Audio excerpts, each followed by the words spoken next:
Hey there, history enthusiasts. If you're enjoying this journey back in time, don't forget to like, subscribe, and drop a comment below with your thoughts.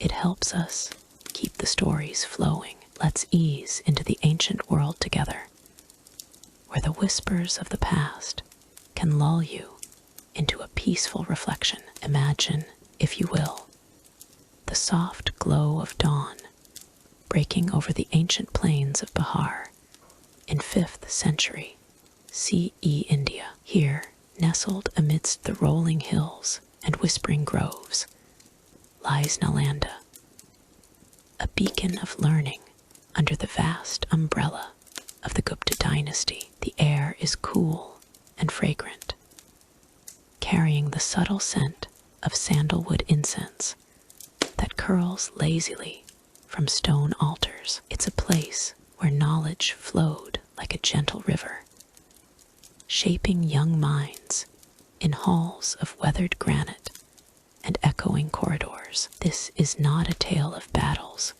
or intrigue, but one of quiet dedication, where students immersed themselves in the rhythms of scholarly life, far removed from the clamor of courts or conquests. As we drift through these scenes, let the details wash over you like a soothing breeze, inviting rest and contemplation. In the heart of Nalanda, the day begins with the first light filtering through palm fronds that rustle faintly in the morning wind. Students, clad in simple white dhotis that drape loosely over their forms, gather in the vast stone halls. These garments, woven from coarse cotton, sway gently with each step, their edges frayed from constant wear, a humble uniform for the pursuit of wisdom. The halls themselves are marvels of endurance, their floors smoothed by centuries of footfalls, and walls adorned with faint carvings of lotuses and celestial beings. Picture the scene.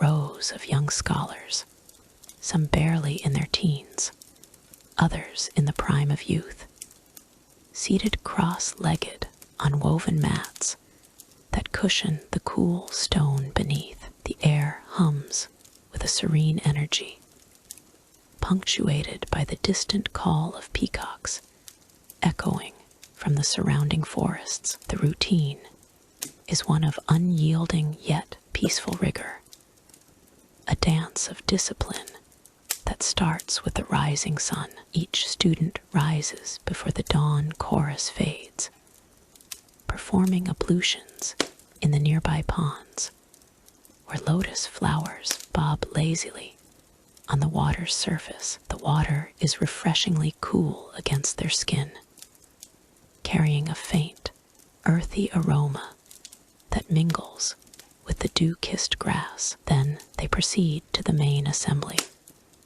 where teachers, venerable figures with flowing beards and serene expressions, guide them through the sacred texts. The curriculum is vast and demanding, encompassing astronomy, logic, medicine, and the philosophies of Buddhism and Hinduism. Lessons unfold in a cadence that feels almost musical, with verses recited in melodious Sanskrit, their syllables rolling like waves upon a tranquil shore. As the morning progresses, the stone halls fill with the soft murmur of voices. Imagine the sound, a low, rhythmic chanting that rises and falls like the breath of the earth itself. Students pore over palm leaf manuscripts, their fingers tracing the inked characters with careful precision. The leaves, brittle and yellowed with age, emit a papery whisper each time they are turned, a sound that blends seamlessly with the occasional flutter of birds nesting in the rafters above. Incense burns steadily in brass holders, releasing tendrils of smoke that carry hints of clove and myrrh, creating an atmosphere thick with focus and tranquility. It's easy to envision a young learner, his dhoti pooled around him, leaning forward to catch every word from his teacher, the air alive with the scent of learning. Meals provide a brief respite, served in communal courtyards where the sun casts dappled shadows through the canopy of ancient banyan trees. The food is simple and nourishing. Rice steamed to perfection, flavored with lentils and spices that release a warm, comforting aroma as they are ladled onto banana leaves. Students eat in silence, their minds still buzzing with the morning's lessons. The crunch of fresh vegetables and the subtle tang of yogurt offering a moment of earthly pleasure amidst the intellectual pursuit. These pauses are not mere breaks, but integral to the rhythm of life at Nalanda, allowing the body to rest while the spirit absorbs the day's knowledge. Afternoons delve deeper into the academic core, where the rigor truly shines. In smaller chambers off the main halls, students engage in debates that are as precise as they are profound. A teacher might pose a question on the nature of the universe, prompting responses that weave through logic and metaphysics. The air grows warmer now, the stone walls retaining the sun's heat, and a light breeze carries the distant rustle of palm leaves like a natural symphony accompanying the discourse. Sensory details abound.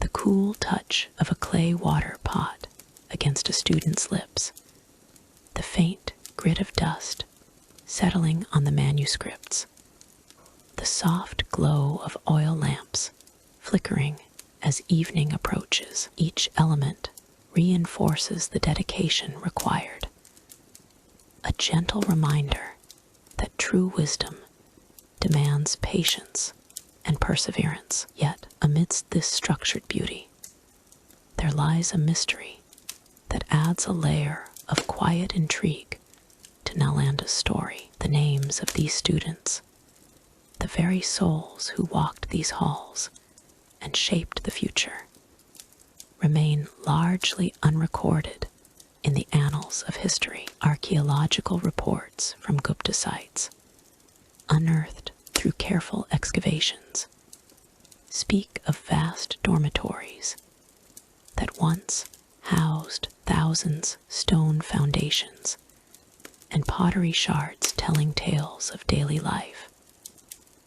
But they whisper nothing of individual identities. It's as if the winds of time erased their personal stories, leaving only the collective legacy. This enigma, drawn from the silence of ancient inscriptions and the absence in travelers' accounts like those of Faxian, invites us to ponder. Who were these young minds, dressed in their simple dhotis, debating under the stars? Were they from distant villages, their faces lit by the same moonlight that filters through the trees tonight? The mystery lingers like a half-forgotten dream, a subtle wit in the universe's vast tapestry, where the grandeur of knowledge overshadows the need for fame. Evenings at Nalanda bring a deepening calm as the sun dips below the horizon and the sky paints itself in hues of soft indigo. Students retire to their dormitories, simple structures of brick and thatch, where the air cools and carries the night's first whispers. Here, They might reflect on the day's lessons by the light of a single lamp, its flame casting gentle shadows that dance across the walls. The scent of night, blooming jasmine wafts in from the gardens, mingling with the lingering incense, creating a cocoon of serenity. Sleep comes easily in this environment, lulled by the distant hoot of owls and the rustle of leaves, a natural lullaby that echoes the day's harmonious rhythm throughout it all. The academic rigor stands as a testament to the Gupta era's intellectual zenith. Reports from excavations at sites like Nalanda reveal libraries that once held thousands of texts, their shelves carved from durable stone to withstand the ages. Students didn't just memorize, they internalized, debating nuances that could stretch into the night. This pursuit wasn't driven by competition or conflict, but by a shared reverence for knowledge, a calming force that bound the community together. Sensory experiences enhance the narrative. The weight of a stylus in hand, the smooth texture of inscribed tablets, the faint echo of footsteps in the corridors, all contributing to an immersive education that transcended the ordinary. As we draw this gentle exploration to a close, remember that Nalanda's essence lives on in the quiet pursuit of learning everywhere. The students in their dhotis, with their unseen names and unwavering focus, remind us that true wisdom is timeless. If this has sparked your curiosity, perhaps you'll wander next into the broader world of Gupta innovations, where the threads of history weave ever onward. Rest easy now, with these images lingering like a soft breeze, ready for the next chapter to unfold. In the hushed halls of Pataliputra's grand palaces, where the air carried the faint, sweet whisper of sandalwood incense, Emperor Chandragupta II sat upon his ornate throne, draped in robes of shimmering silk that caught the soft glow of oil lamps. The fabric, woven with threads of gold, rustled gently with each measured breath he took, as if echoing the quiet rhythm of the empire's pulse. Around him, scholars gathered in the cool shadows of marble columns, their voices a low murmur like distant river currents, discussing the stars and scriptures under his benevolent gaze. It was a time of enlightenment, a reign that unfolded like a carefully unrolled scroll, revealing layers of knowledge and wisdom preserved for generations. Chandragupta II, known in whispers as Vikramaditya, ruled from approximately 380 to 415 CE, a period when the Gupta Empire blossomed into a beacon of learning. His days began with the first light filtering through latticed windows, casting patterns on the polished floors where scrolls lay in neat piles, their edges frayed from constant handling. The emperor, with his calm demeanor and sharp eyes, often oversaw assemblies of the finest minds, men who traveled from afar to partake in the court's intellectual feasts. Seated cross-legged on cushions embroidered with floral motifs, he listened as verses from ancient texts filled the air.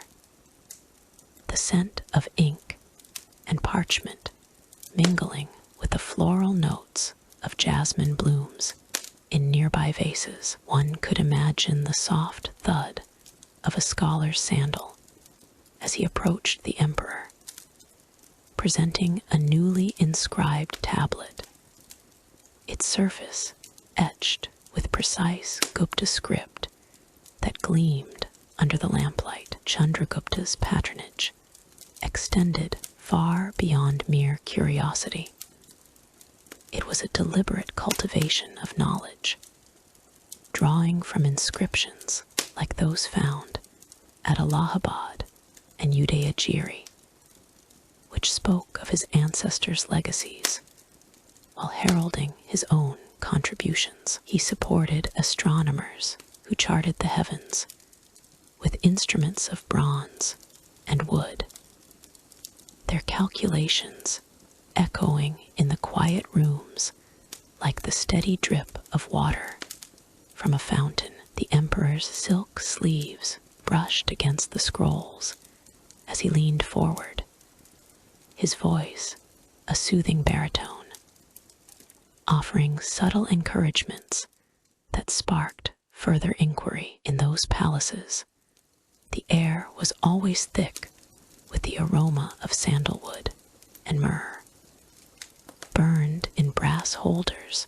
to ward off the humid evenings, creating an atmosphere where ideas flowed as freely as the Ganges. Chandragupta Roman II fostered a court that included luminaries such as Kalidasa, the poet whose verses painted vivid pictures of love and nature, much like the frescoes adorning the walls around them. As the scholars recited, the rustle of turning pages provided a gentle backdrop, a sound as comforting as leaves in a summer breeze. The emperor, with his wit as sharp as a well-honed blade, yet delivered with a smile, might remark on the elegance of a metaphor, his words wrapping around the listeners like the soft folds of his robe. Historical records,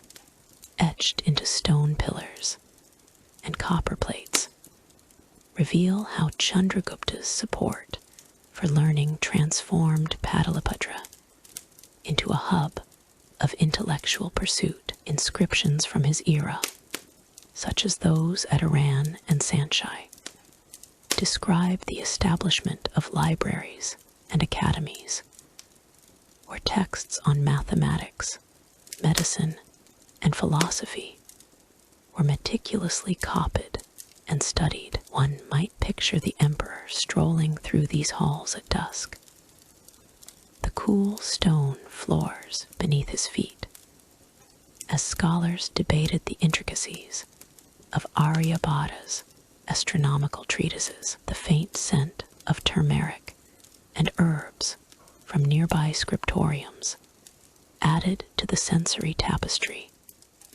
evoking a sense of timelessness. Yet, amidst this golden age, there lingered a quiet mystery, one that whispered through the corridors like a forgotten melody. The lost Gupta texts, volumes of unparalleled wisdom that vanished into the mists of time, held a particular fascination for Chandragupta Roman II. Scholars spoke in hushed tones of manuscripts that detailed advanced surgical techniques and cosmic alignments, works that were said to have been housed in the palace archives, but disappeared without trace. Perhaps they were carried away by nomadic winds, or hidden in secret vaults to protect them from envious eyes.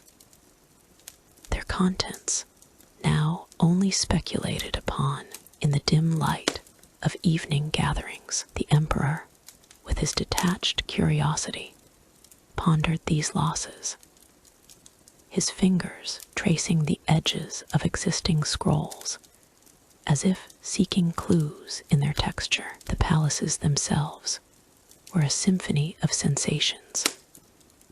The cool touch of marble underfoot, the warm flicker of lamps casting shadows that danced like fireflies, and the occasional chime of a distant bell marking the hour. Chandragupta Roman II, in his silk robes, embodied the era's grace, his patronage ensuring that artists and thinkers flourished. He commissioned works that blended poetry with science, as seen in the inscriptions at Mathura, which celebrated not just conquests, but the triumph of the mind. His subtle wit shone through in conversations, where he might liken a complex theorem to the intricate patterns of a lotus flower, drawing laughter that was as light as the breeze through the courtyards. As the sun dipped below the horizon, bathing the rooms in a golden hue, the emperor would retire to a chamber filled with the scent of fresh ink and aged vellum. There, he oversaw the transcription of new texts, ensuring that knowledge was not only preserved, but expanded. The rustle of quills on paper, the soft exhalations of concentrated breath, and the distant hum of evening prayers created a lullaby like ambience, inviting reflection. Chandragupta's reign, as documented in the Gupta inscriptions, was one where learning was a sacred pursuit, a legacy built on the foundations laid by his forebears. One historical example, drawn from the Mehrali iron pillar inscription,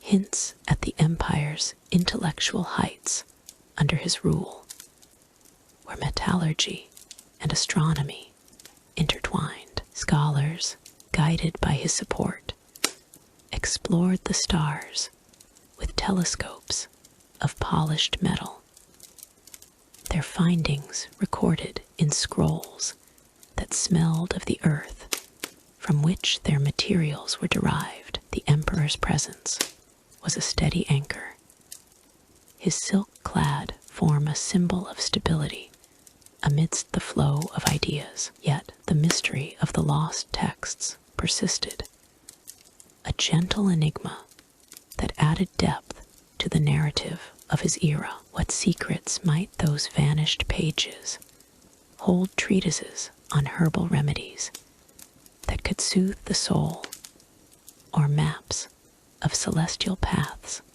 long forgotten. In the quiet of the night, as the palaces settled into repose, Chandragupta Roman II would gaze at the stars through latticed windows, the scent of night blooming flowers wafting in. His patronage had woven a tapestry of knowledge, rich with sensory details that lingered in the memory.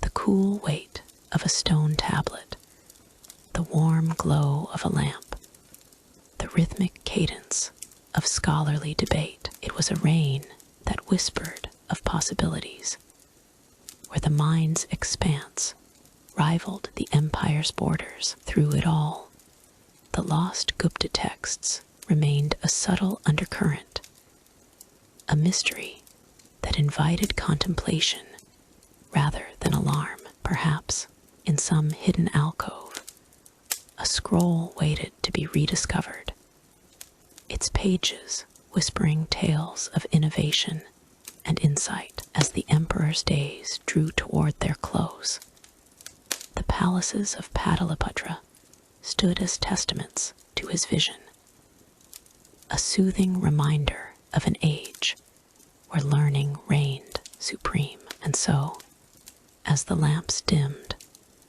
and the sandalwood smoke faded, the story of Chandragupta Roman II reign eased into the annals of history, paving the way for tales yet to unfold. In the hushed halls of Nalanda, where the ancient stones whispered secrets of bygone eras.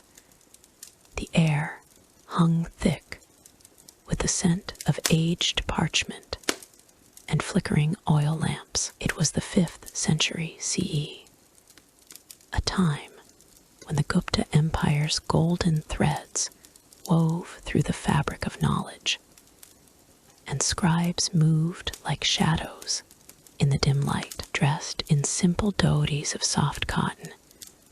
Their movements were deliberate, almost ritualistic, as they bent over wooden desks laden with scrolls. The gentle scratch of quill against palm leaf created a rhythmic lull, a soft cadence that seemed to echo the pulse of the universe itself, inviting the mind to wander through layers of forgotten wisdom. These scribes, with their ink-stained fingers and steady gazes, were guardians of stories yet to be told. They worked in vast libraries, rooms that stretched like labyrinths, filled with shelves groaning under the weight of manuscripts. The dust motes danced in slivers of sunlight, filtering through latticed windows, each particle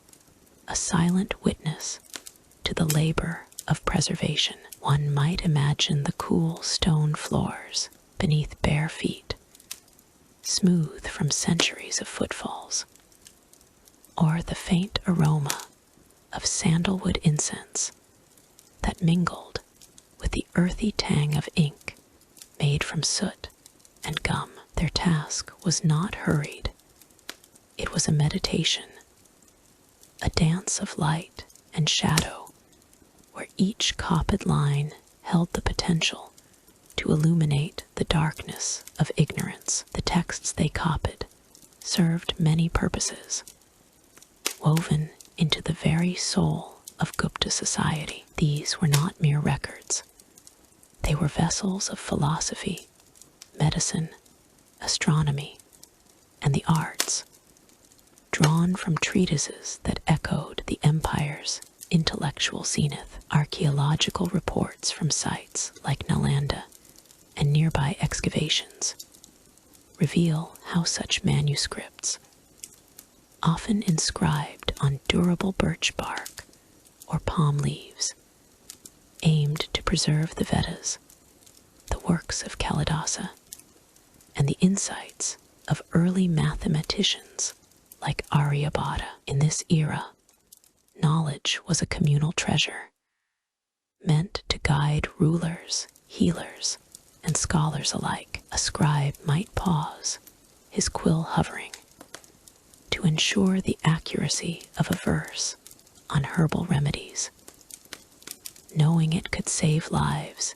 in distant villages, or copy astronomical charts that predicted the monsoons with uncanny precision. Yet, amid this serene diligence, a mystery lingered like a half-forgotten dream. What became of these meticulously crafted texts? Reports from Gupta archaeological digs, such as those at Nalanda and the nearby ruins of Vikramashila, suggest that fires, invasions, and the inexorable march of time claimed many. Imagine the quiet alarm as a scribe noticed a scroll crumbling at the edges, its letters fading like stars at dawn. The scratching of quills would falter for a moment, a subtle reminder of fragility. These losses were not dramatic.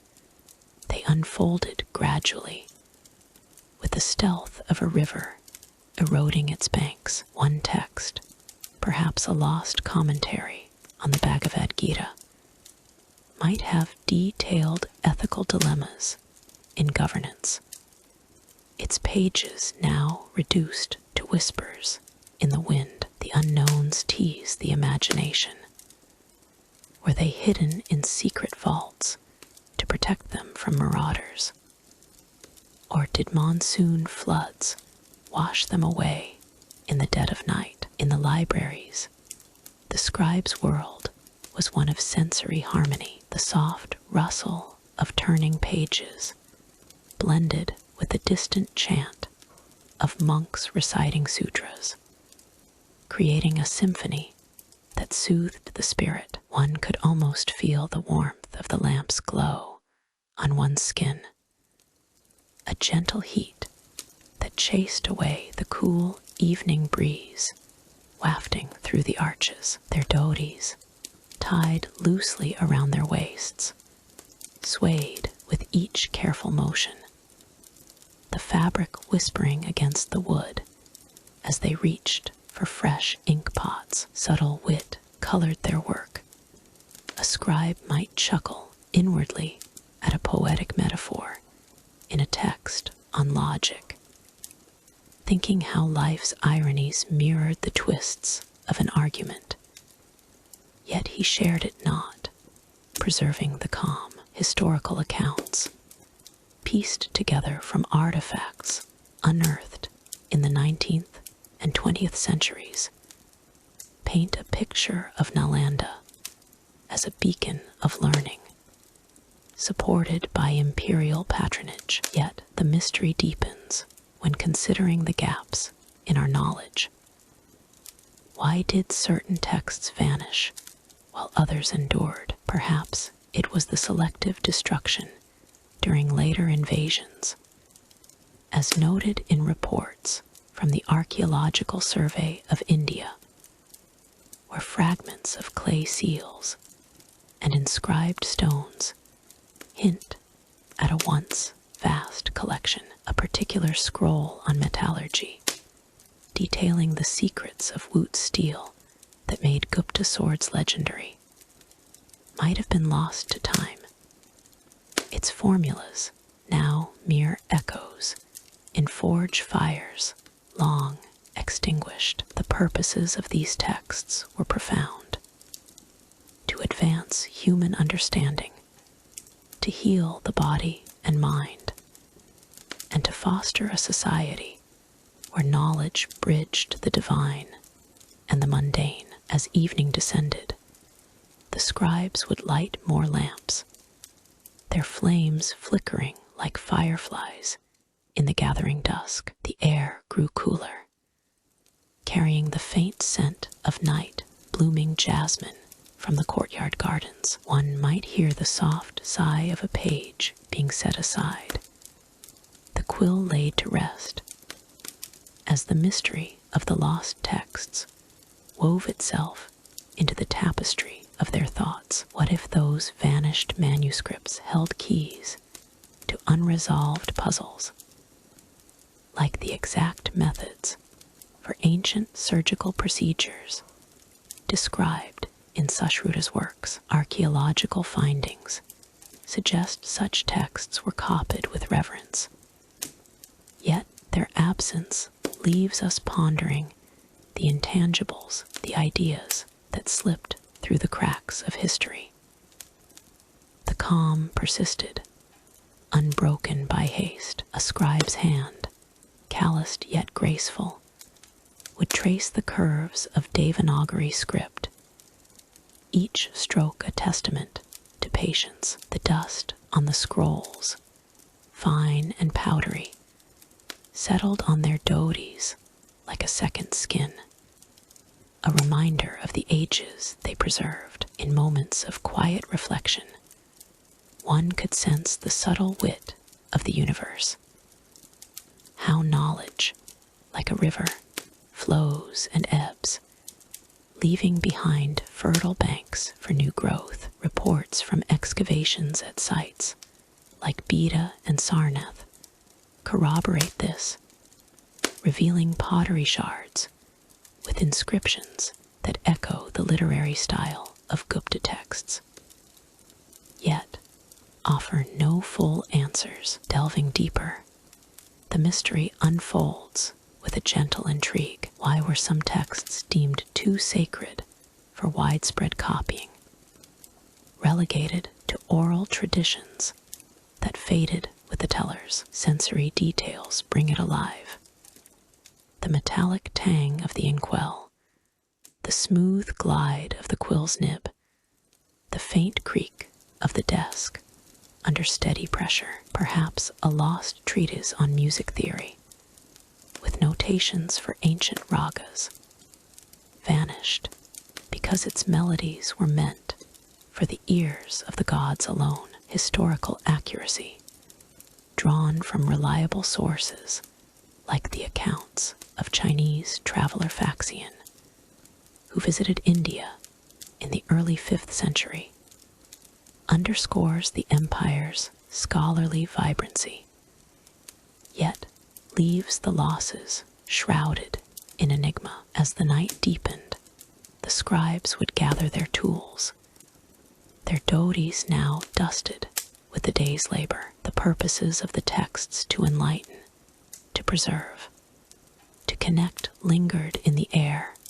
like a soft melody, but the unknowns, those elusive shadows, invited contemplation rather than alarm. In this calming rhythm, one might drift into thought, wondering what secrets those lost pages held, waiting for a future eye to uncover them. Yet, as the lamps dimmed and the library fell into a peaceful hush, the mystery of the lost Gupta texts transitioned seamlessly into the broader tapestry of history, where each unanswered question becomes a bridge to the next chapter of exploration. Perhaps, in the quiet corners of time, those texts await rediscovery, their stories ready to whisper once more in the hushed twilight of Pataliputra, where the Ganges whispered secrets to the ancient stones. A noble's residence stood as a jewel in the empire's crown. It was the 5th century CE, a time when the Gupta realm gleamed with prosperity.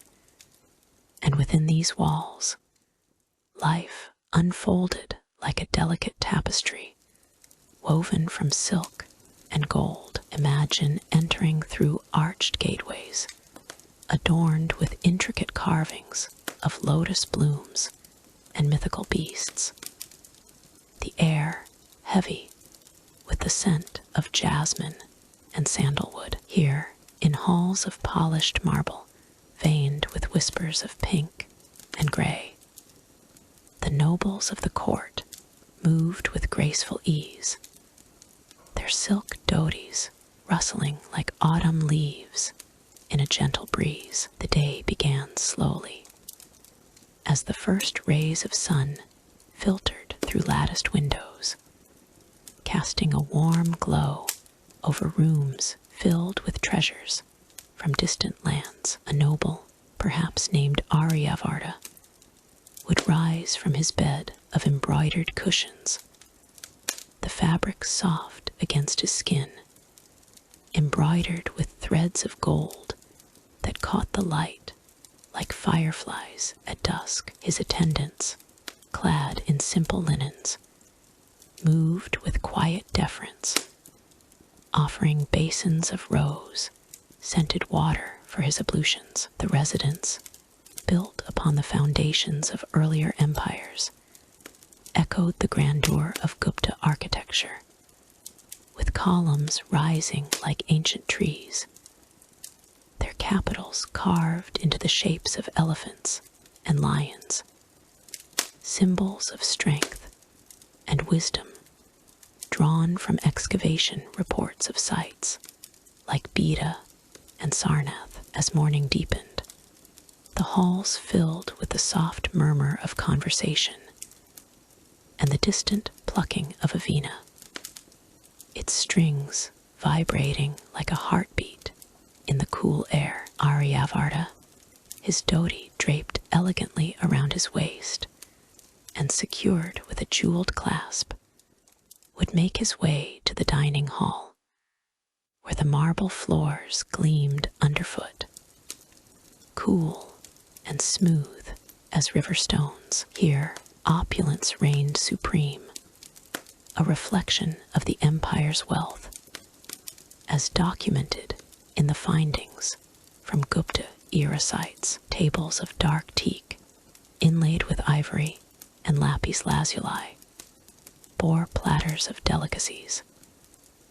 Steamed rice, fragrant with cardamom and cloves, curries simmered with saffron that tinted the air golden, and fruits plucked from orchards beyond the city walls, mangoes dripping with sweetness, their juices evoking memories of summer rains. The nobles gathered, their laughter a soft ripple like water over pebbles, sharing tales of court intrigues and philosophical debates. A servant might wave a peacock feather fan, stirring the air just enough to carry the aroma of spices, while oil lamps flickered in brass holders, their flames dancing shadows across the walls painted with murals of celestial dancers. Each detail spoke of abundance, from the goblets of beaten gold holding sweet wines infused with honey and herbs, to the garlands of fresh marigolds draped over doorways, their petals releasing a subtle, earthy perfume. In this setting, life was a serene ritual, far removed from the bustle of markets or the weight of imperial decisions, much as the excavation reports from Pataliputra reveal layers of refined living beneath the soil. Yet beneath this veneer of tranquility, a subtle mystery lingered, like a half-forgotten dream. Whispers among the servants spoke of treasures long lost, artifacts that had vanished from the residence's vaults during the empire's twilight. Historical accounts from Gupta excavation sites, such as those at Udayagiri, hint at hoards of gold coins, exquisite gem-studded ornaments, and ancient manuscripts that once adorned such homes, only to disappear without trace. Perhaps it was the work of cunning thieves in the night, or maybe a noble secret pact with rivals. But no one dared speak too loudly. The air in the corridors seemed to hold its breath, the flickering lamps casting elongated shadows that hinted at unseen presences, as if the spirits of the past guarded their secrets. Meals progressed with unhurried grace, the nobles reclining on low divans, cushioned in velvet and silk, their fingers tracing the cool edges of porcelain plates imported from the East. The taste of lamb slow cooked in yogurt and spices lingered on the tongue, a warm embrace that evoked the comfort of family traditions, while the sound of water trickling from a courtyard fountain provided a soothing backdrop, its melody blending with the occasional chirp of caged birds. Aryavarta might share a witty observation, his voice laced with gentle humor, like the time he remarked that the empire's gold seemed to flow as freely as the Ganges, yet always just out of reach for the common folk. Such quips added a light sparkle to the air, a subtle wit that softened the edges of reality without piercing the calm. Afternoons brought leisure in the gardens, where pathways of crushed marble wound through beds of blooming lotuses and hibiscus. The sun warmed the skin, and the breeze carried the faint tang of river mist, mingled with the earthy scent of freshly turned soil from the residence's own plots. Here, nobles might stroll, discussing poetry or the stars, their dhoties swaying with each step, the fabric whispering against the grass. Excavation reports from Gupta sites often uncover such garden remnants, revealing how these spaces were designed for contemplation. With stone benches worn smooth by generations of use. Yet even here, the mystery of the lost treasures wove its way into conversations, a puzzle that intrigued without alarming, as if the missing jewels and scrolls were merely playing hide and seek in the shadows of history. As evening fell, the residence transformed into a realm of soft illumination. Lamps of scented oil burned in alcoves, their flames flickering gently, casting a golden haze over the marble halls and filling the air with hints of frankincense and myrrh. Dinners were elaborate affairs, with dishes of roasted pheasant glazed in honey and nuts, their flavors rich and layered, evoking the empire's vast trade networks. The nobles, their faces illuminated by the warm light, spoke in measured tones, their silk garments rustling like silk against silk, a symphony of texture and sound. One might ponder the fate of a legendary necklace, said to have been crafted from pearls fished from the Bay of Bengal, its whereabouts unknown since the residence's prime, as suggested by artifacts found in nearby digs. Nights were for reflection, the halls growing quieter as the lamps dimmed. Aryavarta would retire to his chambers, the cool marble underfoot a reminder of the empire's enduring foundations, while outside, the city of Pataliputra hummed with distant life. The mystery of the treasures, perhaps buried in hidden compartments or carried away by floods, added a layer of intrigue, a gentle enigma that invited curiosity rather than fear. Historical examples from excavation reports, like the discovery of sealed vaults in Gupta ruins, fuel such speculations, painting a picture of a world where wealth was both celebrated and elusive. Through it all, the residence stood as a testament to the Gupta era's splendor, a place where opulence was not merely displayed, but lived, breathed, and cherished. As the night deepened,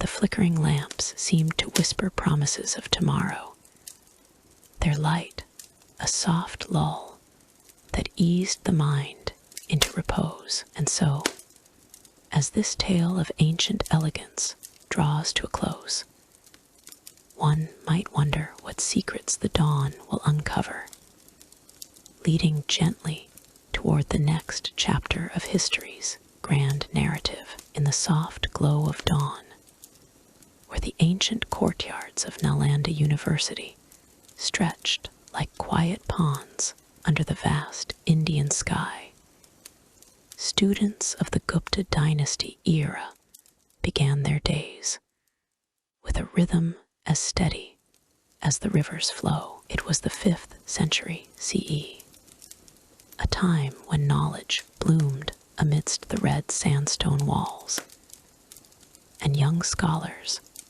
draped in simple dhotis of coarse cotton, gathered under the shade of sprawling banyan trees. The air carried the faint whisper of rustling leaves, their edges kissed by the morning breeze, while distant birdsong wove through the stillness, a gentle prelude to the day's pursuits. These students, often no more than boys on the cusp of manhood, rose with the first light, their bare feet brushing against the cool earth of their dormitories. The courtyards, vast and open, served as their classrooms, encircled by low walls etched with faint carvings of ancient scripts. Here they would sit cross-legged on woven mats, the fabric worn from years of use.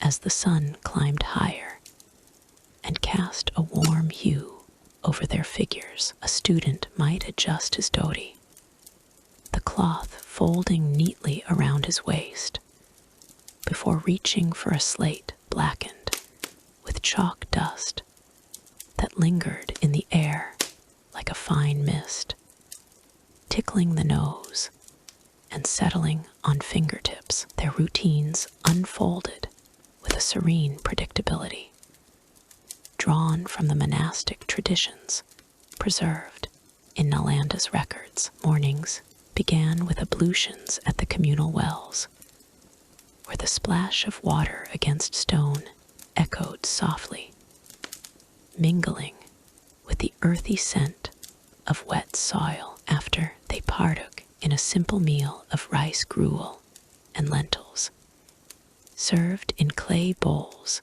that warmed their palms. The food was humble, flavored with spices like cumin and turmeric, their aromas rising gently to blend with the courtyard's herbal undertones from nearby medicinal gardens. As they ate, conversations murmured like distant streams, discussing the previous day's lessons on philosophy or astronomy, always in hushed tones to maintain the contemplative atmosphere. By mid-morning, the courtyards filled with the hum of learning. Teachers, revered acharyas in flowing robes, guided discussions on texts like the works of Aryabhata or the Buddhist sutras, their voices a soothing cadence that ebbed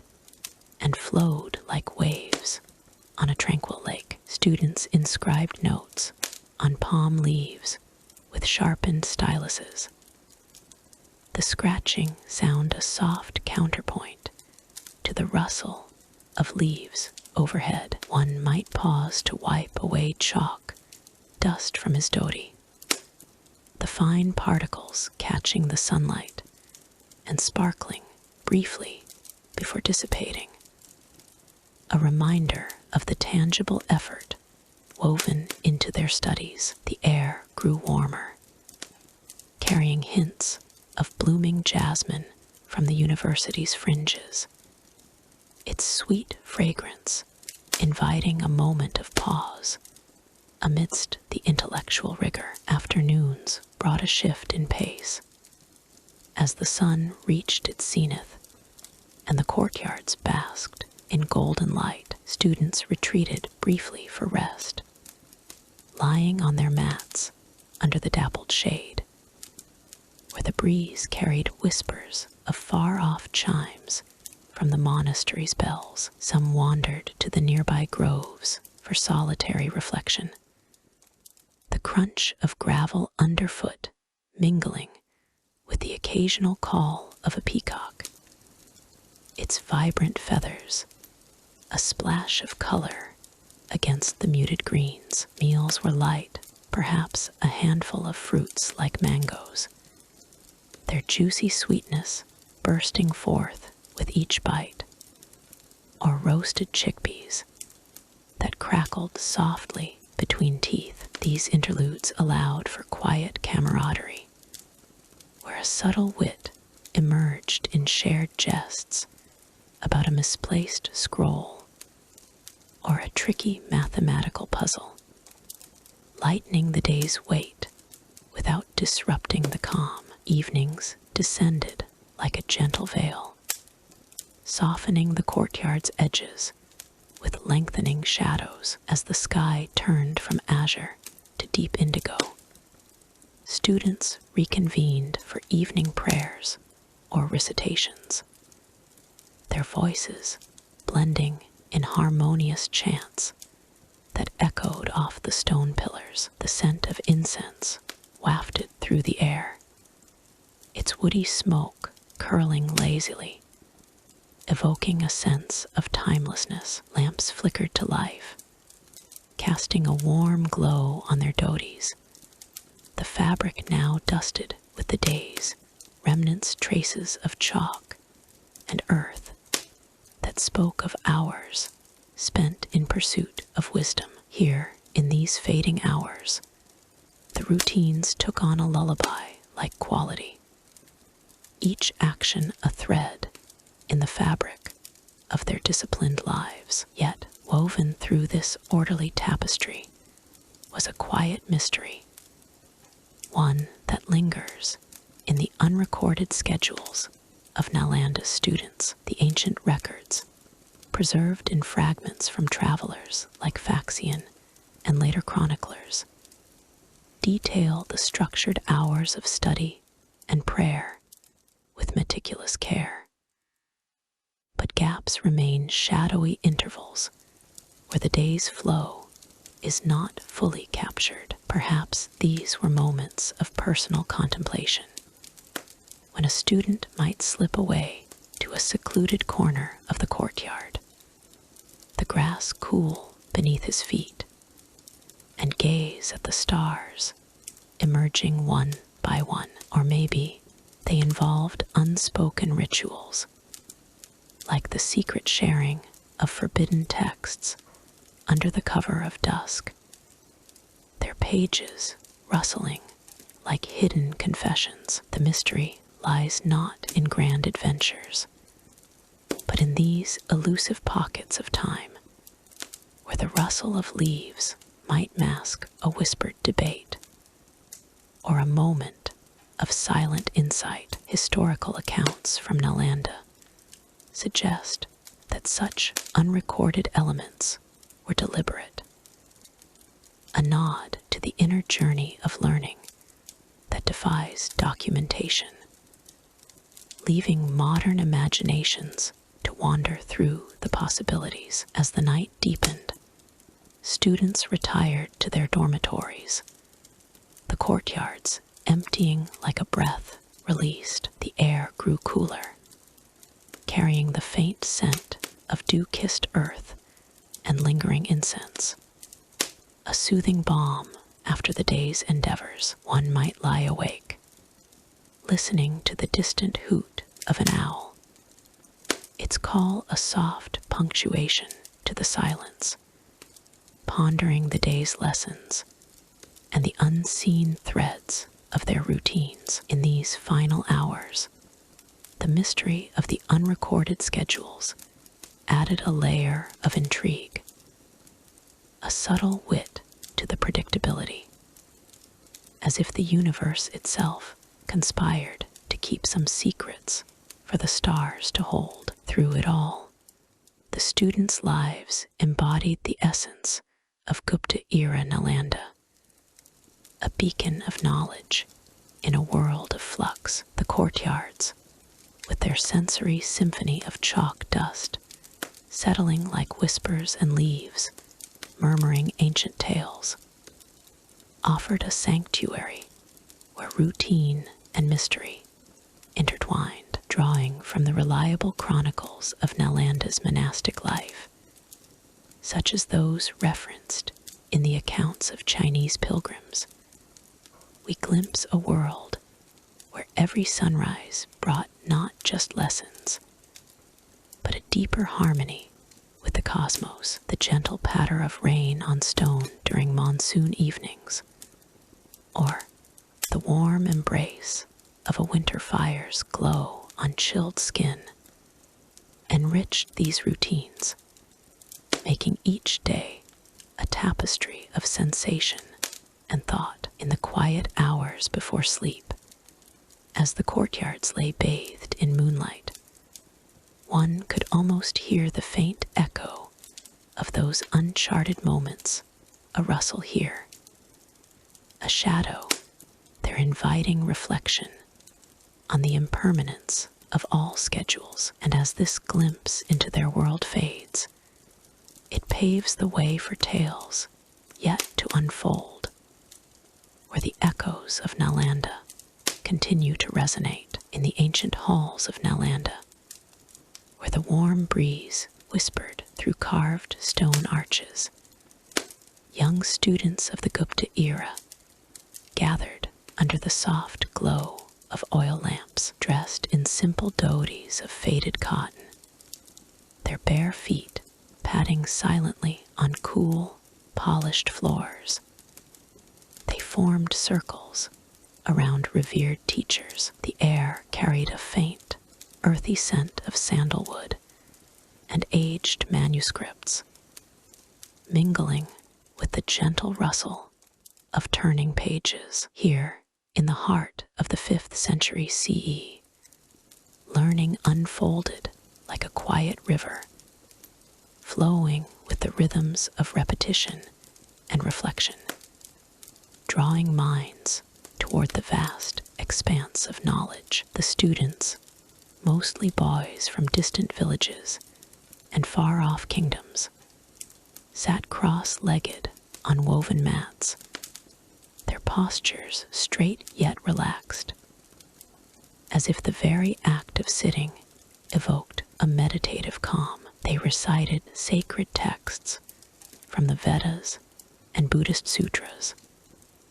their voices blending into a soothing chorus that echoed softly off the high ceilings. Each word was a thread in a tapestry of wisdom, spoken with deliberate slowness, allowing the syllables to linger like the last notes of a flute. The Inkai air, heavy with the aroma of fresh ink from bamboo pens scratching against palm leaves, enveloped them in a cocoon of concentration. One could almost feel the weight of history in that scent, a subtle reminder of the countless generations who had bent over these same scripts. In these sessions, the primary method was oral recitation, a practice honed over centuries in the Gupta tradition. Students would rise at dawn,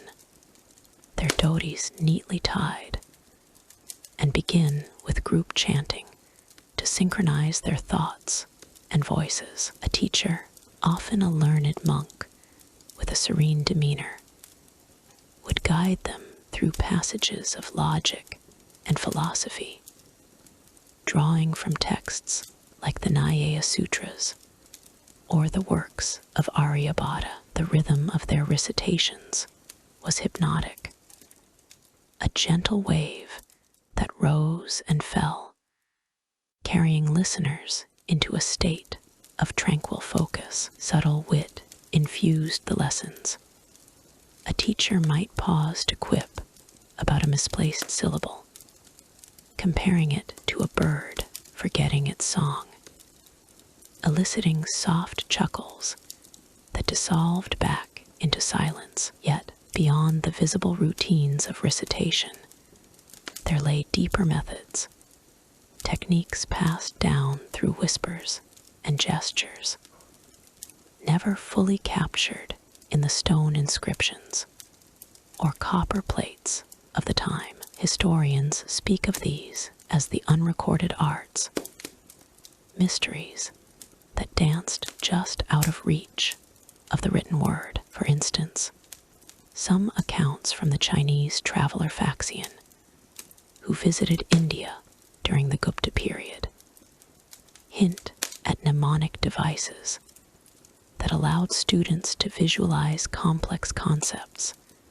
as vivid mental landscapes, mountains of logic or rivers of rhetoric. But how exactly these visualizations were taught remains shrouded in enigma. Was it through subtle hand signals, unseen by outsiders, that evoked inner visions, or perhaps through breath control exercises, where the steady inhale and exhale mirrored the flow of ideas, syncing the mind's rhythm with the universe's pulse? The air in the halls seemed to hold these secrets, carrying a faint, almost imperceptible hum that suggested more than what met the eye. As the day progressed, students engaged in debates, another cornerstone of Gupta education at Nalanda. Seated in semicircles,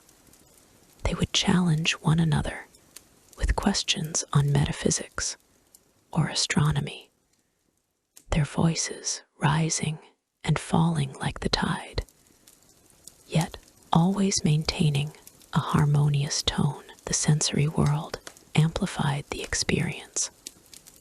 The cool touch of stone beneath their fingers, the distant call of peacocks echoing from the university's gardens, and the warm light filtering through latticed windows, casting elongated shadows that danced like silent participants. One student might describe the stars as points of eternal light, his words weaving a calming narrative that painted the cosmos in strokes of poetry, while another responded with a witty analogy, likening a flawed argument to a potter's uneven wheel, its wobble disrupting the clay's form. Historical records, such as those etched in the Allahabad pillar or detailed in the writings of Kalidasa, affirm the emphasis on interdisciplinary learning. Students delved into medicine, learning from texts like the Sushruta Samhita, where they recited anatomical descriptions with the precision of a lullaby. The air grew thick with the scent of herbal infusions brewing in clay pots nearby, their steam rising like dreams into the ether. A teacher might demonstrate a point by holding up a leaf, its veins mapping out the pathways of knowledge, urging students to trace them with their eyes closed, internalizing the lesson through touch and imagination. This method, blending sensory engagement with intellectual rigor, fostered a deep, intuitive understanding, far removed from mere rote learning. Amidst this, the mystery of unrecorded techniques lingered like a half-forgotten melody. Whispers among scholars suggest that certain masters employed what they called the shadow path, a way of teaching through indirect hints and unspoken cues, allowing students to uncover truths on their own. No Gupta inscription or traveler's account fully elucidates this. It is as if the technique was designed to evade documentation, preserving its purity for the initiated alone. Perhaps it involved aligning one's breath with the cycles of the moon, or visualizing sacred symbols that unlocked layers of meaning in texts. The soft chants in the halls, with their repetitive cadence, might have served as a gateway to these hidden methods, their vibrations resonating in the bones and stirring the subconscious. One could imagine a student, eyes half closed, feeling the air shift subtly as a teacher nodded approval, imparting knowledge through the merest flicker of expression. To enhance retention, students practiced what was known as echo recitation, where they repeated phrases in unison, the sound waves bouncing off the walls and back to them, reinforcing the words through auditory feedback. The effect was profoundly calming, like the gentle patter of rain on leaves, washing away distractions and leaving only clarity. Sensory details abounded. The slight stickiness of ink on fingers, the cool breeze that carried hints of blooming jasmine from the courtyards, and the faint taste of water from clay pots, sipped between sessions to refresh the mind. Subtle wit emerged in these moments, as a teacher might jest that a student's mispronunciation was like a fish trying to sing, a light-hearted nudge to encourage perfection without pressure. In the quieter afternoons, individual study sessions unfolded, where students pored over illuminated manuscripts by the light of clay lamps. The Inkai air, now laced with the earthy aroma of burning wicks, created an atmosphere of serene isolation. They employed visualization techniques, picturing historical figures like the Emperor Chandragupta Roman II as guiding spirits, drawing inspiration from his patronage of arts and sciences. Yet even here, the unrecorded elements surfaced the way a teacher might tilt their head to indicate a deeper layer of interpretation, a gesture lost to time, but etched in the memories of those present. This mystery added a layer of intrigue, a subtle undercurrent that made learning feel alive, ever evolving. As evening descended, the halls grew dimmer, the chants softening to a whisper. The students, their dhotis now slightly rumpled from hours of sitting,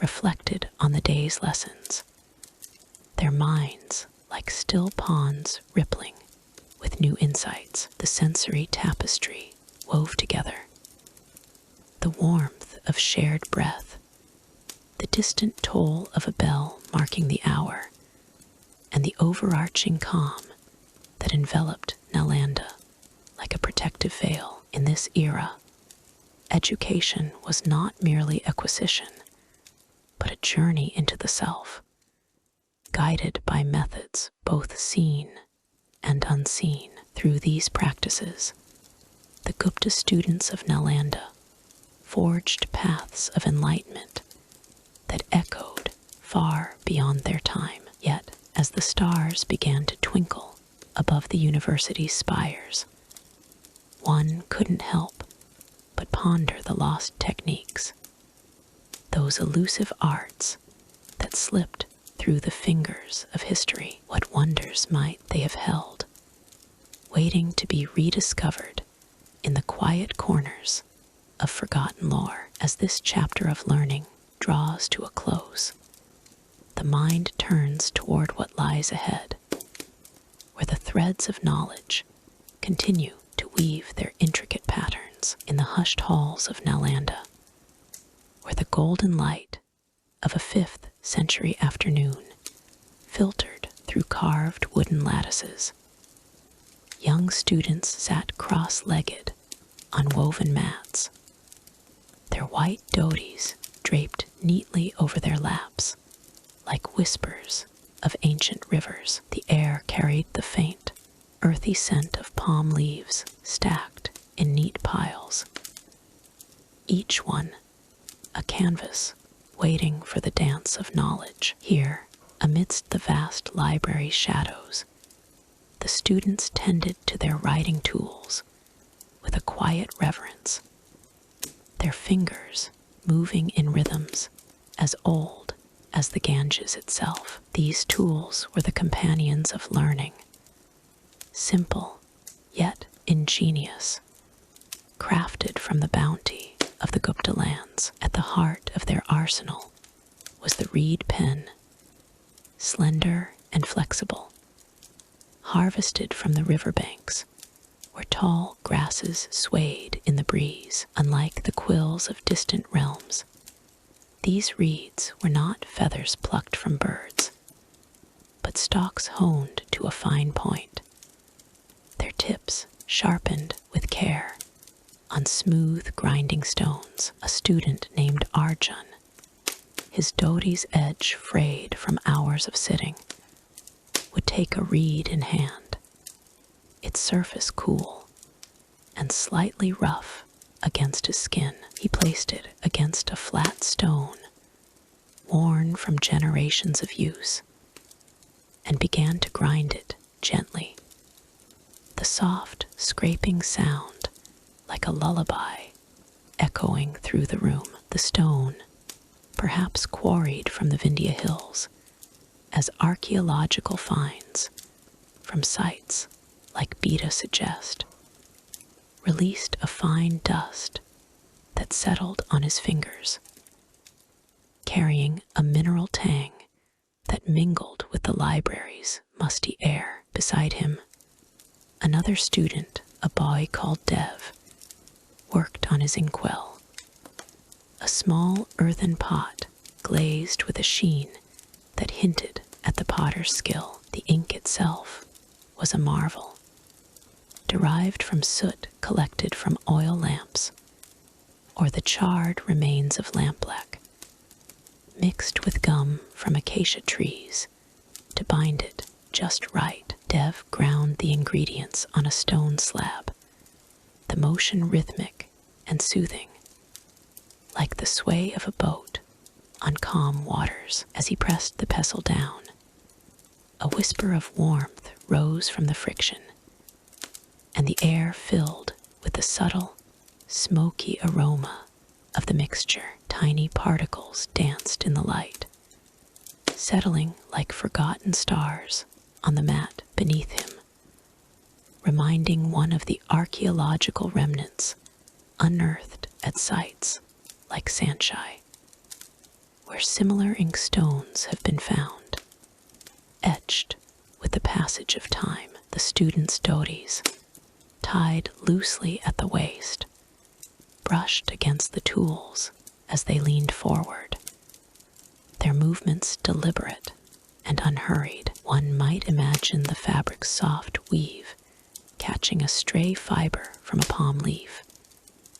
The leaf itself prepared by scoring its surface with a small knife, a tool no larger than a finger's length. These knives, often made from iron forged in the Gupta forges, as evidenced by artifacts from the Iron Age sites in the region, were sharpened to a precise edge. A girl named Priya, her dhoti's folds pooling around her like petals, handled hers with a gentle touch, the blade's cool metal pressing against the leaf's fibrous skin. As she worked, the leaf released a faint, woody dust that tickled the nose and lingered in the air, a sensory reminder of the forests from which it came. The dust, fine and almost invisible,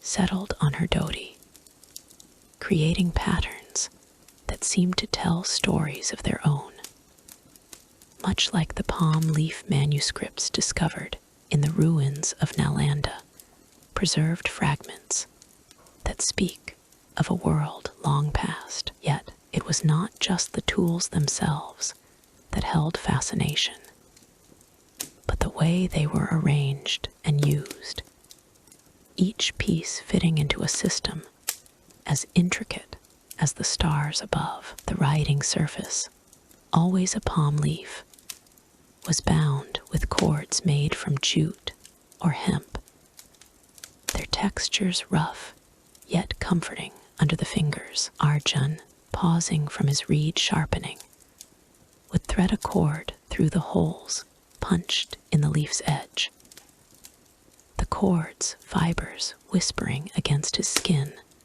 like a soft breeze. Archaeological evidence from Gupta era sites, such as the excavations at Nalanda and nearby Vikramshila, reveals these cords were often dyed with natural pigments, perhaps from indigo plants, adding a subtle hue that made the tools feel alive. The process of punching those holes involved a small awl, its tip forged from tempered iron, and as Priya used one The gentle tap-tap against the leaf evoked a melody, faint and repetitive, blending with the distant calls of birds outside the library walls. In these moments, the students embodied a quiet wit, their actions laced with an unspoken humor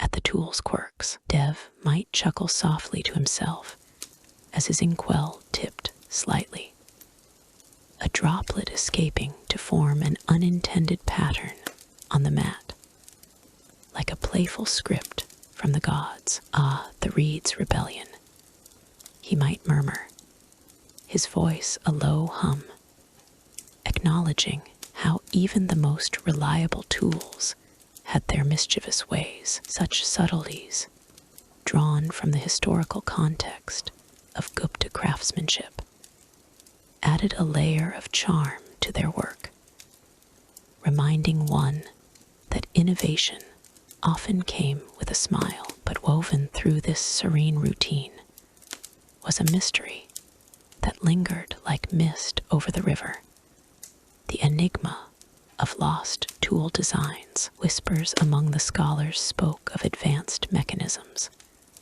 perhaps holders for the reeds, or specialized stones that ground ink with unparalleled precision, designs that vanished with the empire's decline. Archaeological digs at sites like Udayagiri have uncovered fragments of what might have been such tools, their intricate carvings suggesting a sophistication beyond the ordinary. One could imagine a prototype holder carved from sandalwood and inlaid with semi-precious stones, designed to steady the reed during long riding sessions. Yet these innovations faded into obscurity, perhaps carried away by invaders, or lost in the fires that consumed parts of Nalanda centuries later. The mystery lies in the details. Why were these designs not passed down? Were they guarded secrets of master craftsmen, as hinted by the sealed pottery found in Gupta graves, or simply victims of time's erosion? As Arjun pondered this while sharpening his reed, the grinding stone's steady rhythm seemed to echo the unanswered questions, a gentle puzzle that invited contemplation rather than urgency. The sensory world of these tools enveloped the students, drawing them deeper into their craft. The warmth of the sun warmed stones, the cool slip of ink on fingers, the faint rustle of palm leaves as they were aligned for writing, all created a tapestry of experiences. Priya,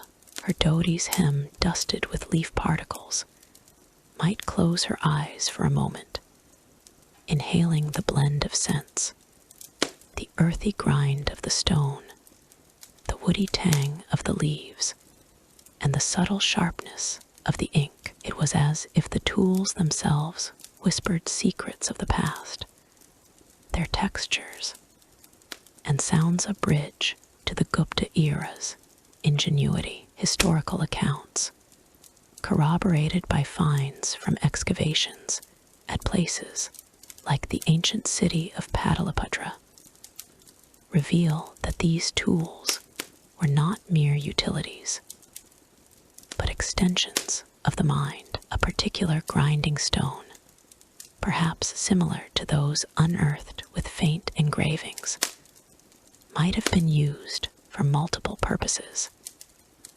its surface worn into grooves that told of repeated use. Dev, experimenting with his ink mixture, added a drop of water from a clay jug. The liquid's cool splash against the warm paste, creating a satisfying hiss, like rain on parched earth. Such details, unique to the era, painted a picture of resourcefulness, where every element was derived from nature's gifts. As evening approached, the library's light softened, casting long shadows that danced across the students' dodies. Arjun set aside his sharpened reed, its tip gleaming faintly, and Priya secured her palm leaf with a final tug of the cord. In these quiet hours, the mystery of the lost designs lingered, a gentle enigma that fueled their curiosity without overshadowing the peace of the moment. One could almost hear the tools' silent stories, waiting to be rediscovered as the students prepared for the next day's endeavors. And so, as the day faded into night, the scene in Nalanda's libraries transitioned seamlessly.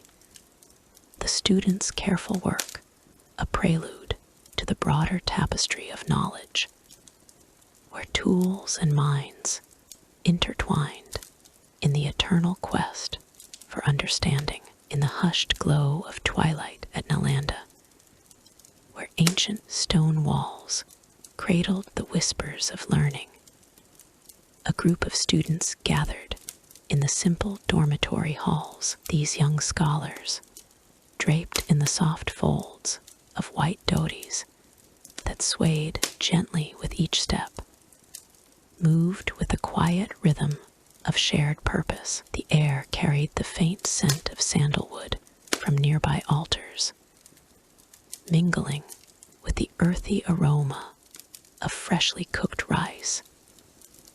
As they settled onto low mats for their evening meal, here in the heart of the Gupta Empire's flourishing academies during the 5th century CE, bonds wove themselves like invisible threads, drawing together minds from distant corners of the subcontinent. The dormitory was a modest space, its clay floors smoothed by years of bare feet, and the walls adorned with faint murals depicting mythical tales of unity and wisdom. As the students arranged their brass plates, the soft clink of metal against wood echoed like a lullaby, inviting a sense of peace. One student, a slender boy from the southern lands, with a garland of jasmine around his neck, ladled out portions of steaming khichdi, the grains sizzling faintly as they met the cool air. The dishes warm spices, cumin seeds popping gently, turmeric lending a golden hue, filled the room with an inviting fragrance, wrapping around them like a comforting embrace. Another, with ink-stained fingers from hours of manuscript copying, passed around clay bowls of buttermilk, its creamy tang cutting through the richness of the meal. Conversations unfolded in murmurs, as if the night itself demanded reverence. "Did you hear the master speak of the stars today?" one asked, his voice a gentle wave over the group, while another nodded, eyes twinkling with shared amusement. They spoke of philosophies from the Upanishads, their words laced with the subtle wit of young minds testing ideas. Like fireflies dancing in the dim light, a breeze slipped through the latticed windows, carrying the distant hum of evening prayers from the main temple, and with it, the cool touch of night air that brushed against their skin, reminding them of the vast world beyond these walls. In this setting, community bonds flourished not through grand declarations, but in the everyday acts of kindness that history often overlooks. A student from the eastern plains, his dhoti tied with a simple knot at the waist, offered his extra portion of roasted chickpeas to a quieter companion, their eyes meeting in a moment of unspoken understanding. The chickpeas crackled softly as they were shared, their salty crunch a small delight that sparked smiles, while the oil's lingering warmth on fingertips evoked memories of home hearths far away. These gestures, drawn from the social records of Gupta society, where communal living was upheld as a pillar of moral education, fostered a network of support that transcended familial ties. Yet amid this harmony, there lingered the mystery of unwritten friendships, those quiet alliances that shaped lives without leaving traces in the scrolls or inscriptions of the time. In the dim corners of the dormitory, where shadows played tricks on the flickering oil lamps, one might wonder about the boy who sat apart, his gaze distant as he stirred his meal. He had arrived with little fanfare, his origins as vague as the monsoon clouds, and yet he drew others to him with a magnetism that words could not capture. Was it the way he shared a rare fruit, its juicy sweetness bursting forth like a secret revealed, that bound him to his peers? Or perhaps it was the shared silence during late night studies, when the soft rustle of palm leaves turning under candlelight spoke more than any conversation. Historical accounts from Gupta social records, such as those etched in the copper plates of land grants, and the verses of contemporary poets like Kalidasa, hint at such bonds without fully unveiling them. These documents celebrate the academies of Nalanda as centers where students from diverse castes and regions cohabited, their interactions a testament to the era's emphasis on dharma and collective growth. But they leave gaps, like the unrecorded moments when a student might adjust another's dhoti before a gathering, the fabric's cool cotton slipping smoothly under their hands, or when laughter erupted over a cleverly told joke about a mischievous monkey in the nearby forests. These unwritten threads wove a tapestry of loyalty, where friendships deepened through shared vulnerabilities,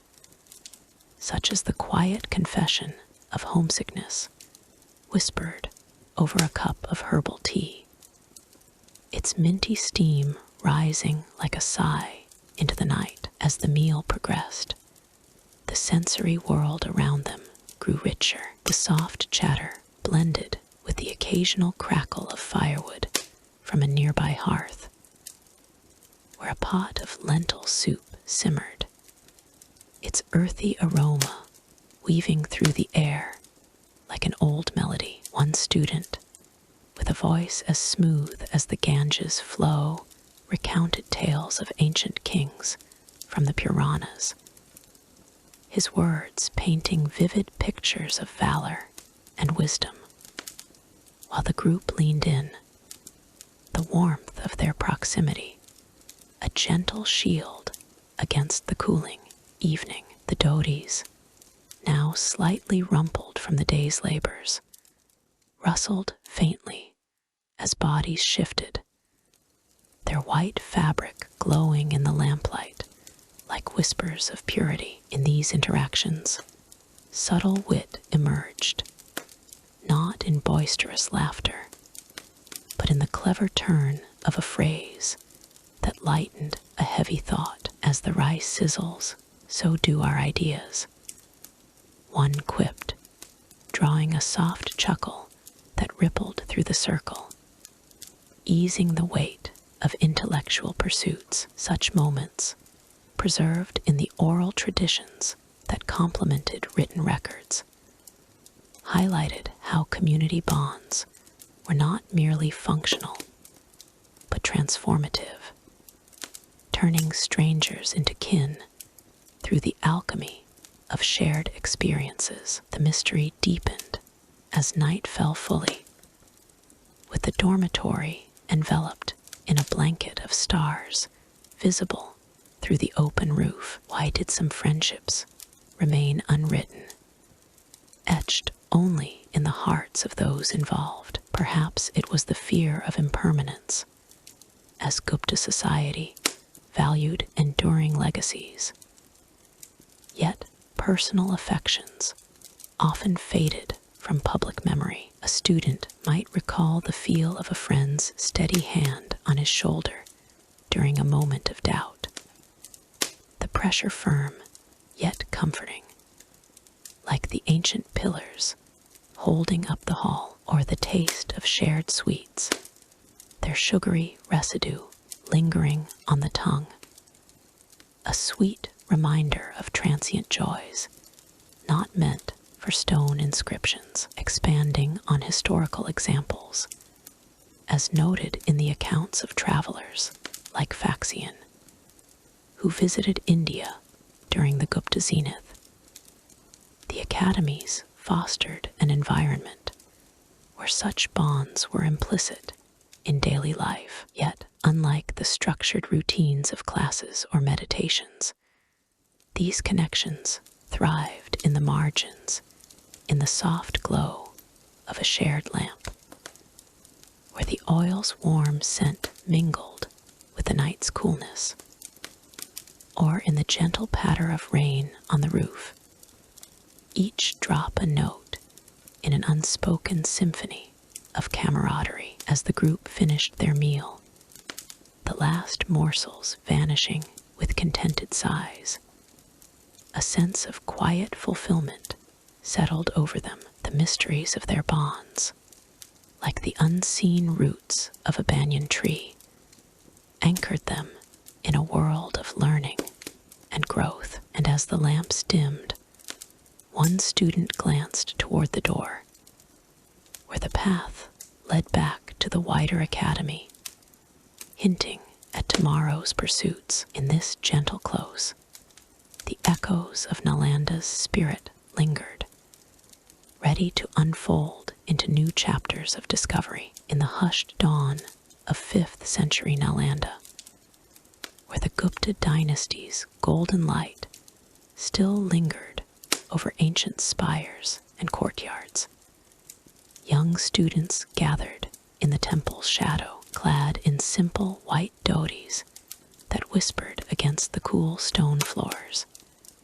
They moved with a quiet purpose, their bare feet tracing paths worn smooth by generations. The air carried a gentle weight, heavy with the promise of enlightenment and the subtle fragrance of sandalwood incense, its wisps curling like lazy spirits toward the sky. Here, amidst the red sandstone pillars, etched with intricate carvings of deities, the students of Nalanda embarked on their daily devotions, a rhythm as timeless as the Ganges flow. The rituals began with the first rays of the sun, piercing through the morning mist that draped the temple like a translucent veil. Each student, often no more than a boy of 14 summers, would fold his dhoti neatly at the edges,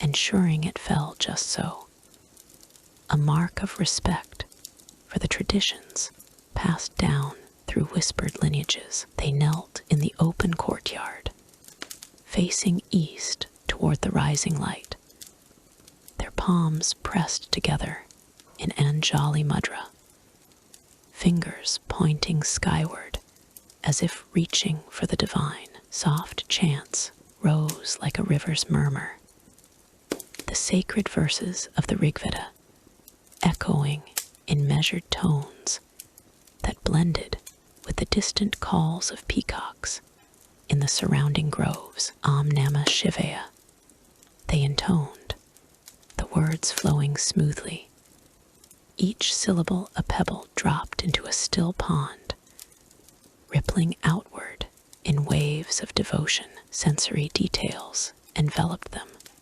drawing the mind inward. The incense burned in brass holders, its smoke tracing delicate patterns that danced in the breeze, carrying hints of myrrh and jasmine that tickled the nostrils and evoked a sense of ancient continuity. One might catch the faint rustle of leaves from the bodhi trees lining the perimeter, their broad leaves whispering secrets only the wind could hear. The stone beneath their knees held the chill of the night, a grounding coolness that reminded the students of the earth's enduring presence, while the warm sun's touch on their skin brought a subtle comfort, like a mother's hand. In these moments, the world narrowed to the courtyard's sacred space,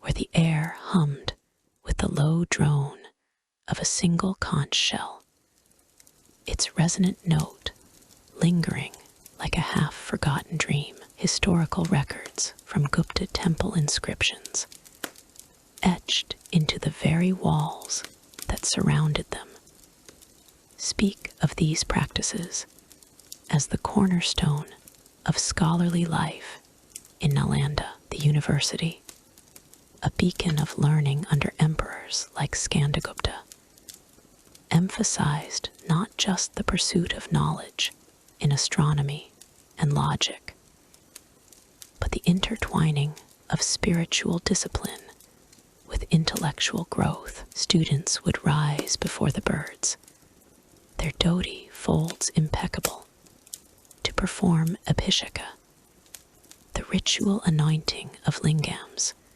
with milk and water drawn from nearby wells. The liquid trickled down the sacred stones, glistening in the dawn light, symbolizing purity and renewal. As they poured, they recited mantras that had been chanted for centuries, their voices blending into a harmonious tapestry that seemed to weave the fabric of the cosmos itself. Yet, amid this structured devotion, there lay a gentle mystery, the unwritten rituals that hovered like unseen guests in the courtyard. These were the practices not carved into stone or inscribed in palm leaf manuscripts, but carried in the hearts and memories of the teachers, passed from guru to shishya in the quiet hours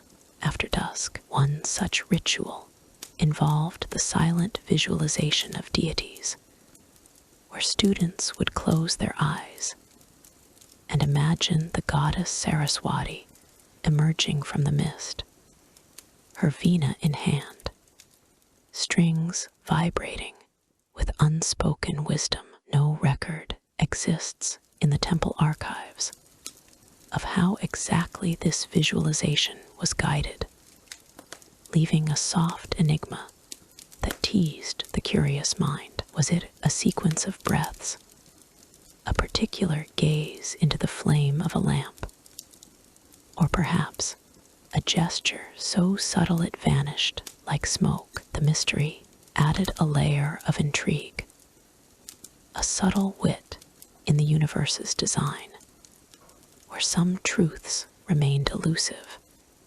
inviting endless contemplation rather than rigid definition. As the morning progressed, the students transitioned to group prayers, forming circles around the central yajna pit, where a small fire flickered with offerings of ghee and grains. The flames leaped gently, their warmth radiating outward, and the scent of burning camphor filled the air, sharp yet soothing, like a whispered reminder of impermanence. Each student took turns leading the chants, their voices rising and falling in a lullaby like cadence that could lull even the most restless spirit. Gayatri mantra, they chanted, the words flowing like a stream over pebbles. Om Bur Bhuva Swaha.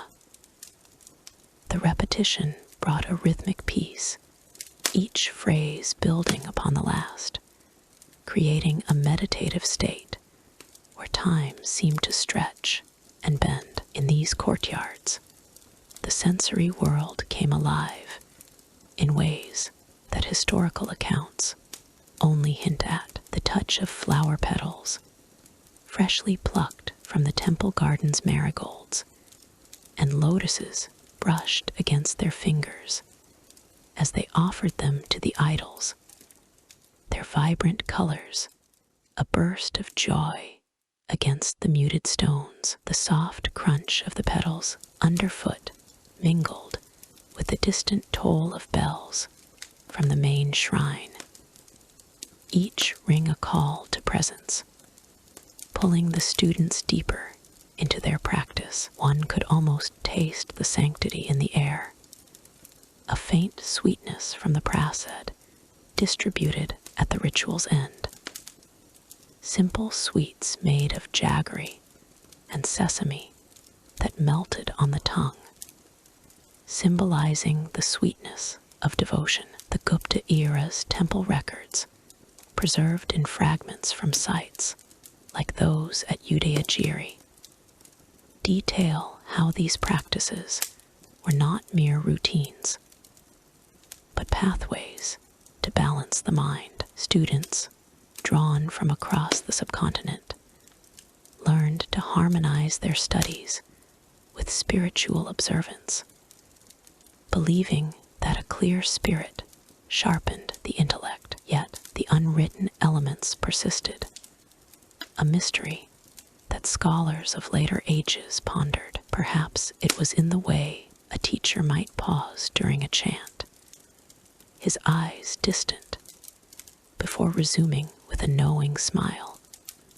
implying layers beyond the spoken word. This enigma, unique to Nalanda's traditions, offered a gentle humor in its elusiveness, much like chasing fireflies in the evening dusk, where the light is beautiful but never fully grasped. As the sun climbed higher, casting a golden glow over the courtyards, the students would rise from their knees, their dhotis now warmed by the light, and share a moment of silent reflection. The incense had faded to a mere whisper, and the chants softened to murmurs, leaving the space to breathe. Historical examples from the era, such as the accounts of travelers like Faxian, who visited India and noted the disciplined lives of monastic students, underscore the depth of these practices. Yet, even he could not capture the intangible essence, the unwritten rituals that lingered like a half-remembered melody. In the afternoon's gentle repose, as shadows lengthened and the courtyard grew quiet once more, the students carried the essence of their devotions into their studies. The mystery of those unspoken rites remained, a subtle thread weaving through their days, reminding them that some knowledge was meant to be felt, not documented. As the day drew to a close, with the first stars twinkling above the temple spires, one might wonder what secrets the night would unfold, leading seamlessly to the explorations that follow. In the hushed twilight of Nalanda's ancient dormitories, where the golden hues of the Gupta sun lingered like a fading dream, young students clad in simple white dhotis moved with quiet purpose through the dim chambers. The air heavy with the earthy whisper of crushed herbs, wrapped around them like a gentle shroud, inviting rest and renewal. These scholars, far from their homes in the vast plains of India, had come to this revered university to seek knowledge. But even here, amidst the scrolls and stone walls, the rhythms of health wove through their days like a subtle melody. The students, their dhotis tied loosely at the waist, gathered in small circles on woven mats, their fingers deftly sorting leaves and roots gathered from the surrounding forests. Basil and turmeric, those faithful guardians of well-being, released their pungent aromas as they were ground in stone mortars.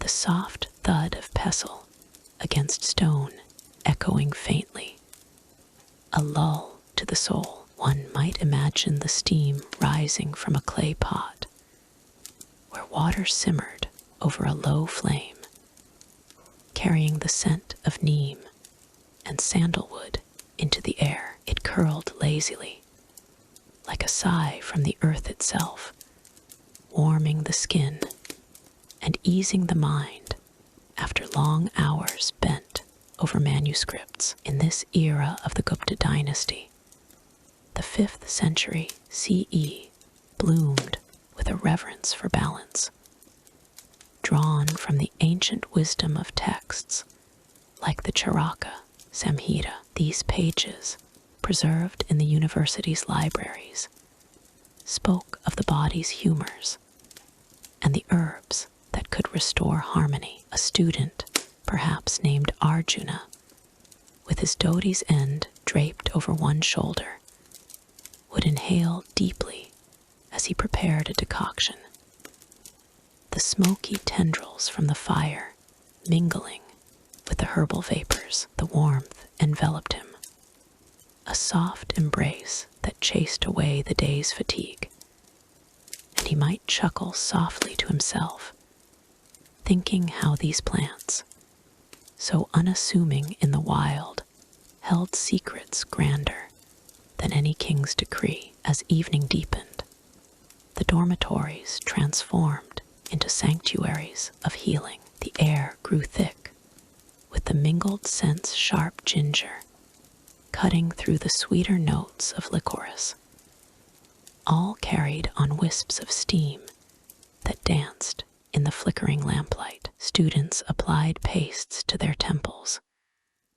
the cool clay mixture drawing out tensions built from debates in the courtyards. One could almost feel the gentle pressure of fingers kneading oil infused with sesame and holy basil into weary muscles, the oil's warmth seeping in like a whispered promise of peace. These practices, passed down through generations, were not mere routines, but rituals, fostering a quiet resilience that allowed the mind to wander freely through philosophy and science. Yet, amidst this serene tapestry, a subtle mystery lingered, like a shadow in the corner of a well-lit room. Whispers among the elders spoke of remedy recipes long lost to time,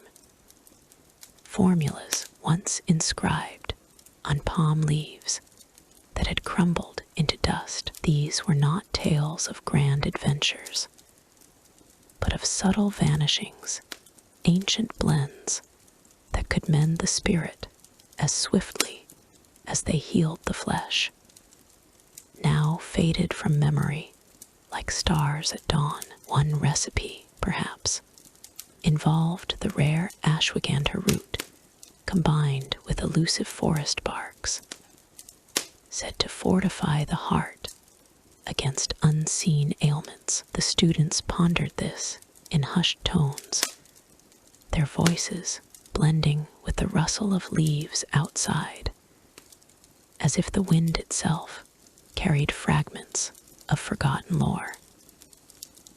Why had these secrets slipped away? Had they been guarded too jealously by the sages? Or perhaps carried off in the chaos of distant wars, leaving only echoes in the air? In the dim glow, a student might pause, his dhoti brushing against the cool floor as he held a small vial to the light. The liquid inside, a murky green from steeped herbs, shimmered faintly, its aroma a blend of minty coolness and woody depth. He applied it to a minor scrape, watching as the sting faded, replaced by a soothing numbness that spread like a calm wave. Such moments evoked the teachings of Sushruta, the great physician whose words guided their hands. He had written of balancing the body's elements: earth, water, fire, air, and ether through simple, natural means. The students, in their youth, found wit in this.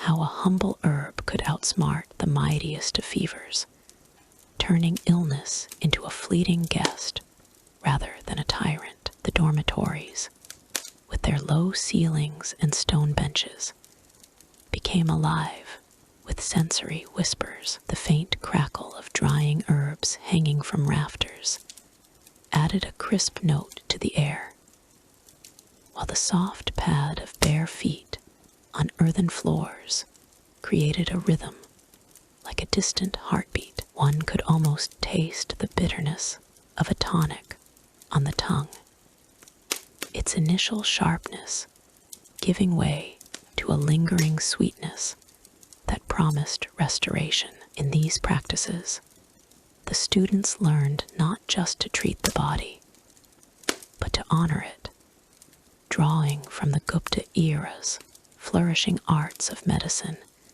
that blended observation with intuition. As the night unfolded, the mystery of the lost recipes wove deeper into their thoughts. Elders recounted how, in the early days of Nalanda, a revered healer had compiled a codex of remedies, only for it to vanish during a monsoon flood that swept through the valleys. The consequences lingered.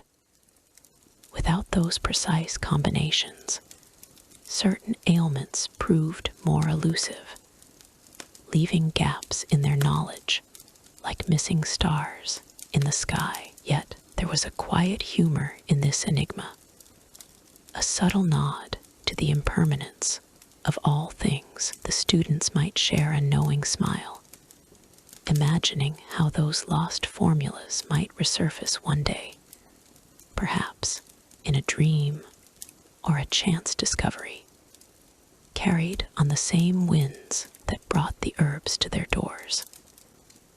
Through it all, the sensory world enveloped them, the warmth of a herbal compress against the forehead, the gentle haze of incense smoke that blurred the edges of vision, the earthy taste of a chewed leaf that left a trail of calm in its wake.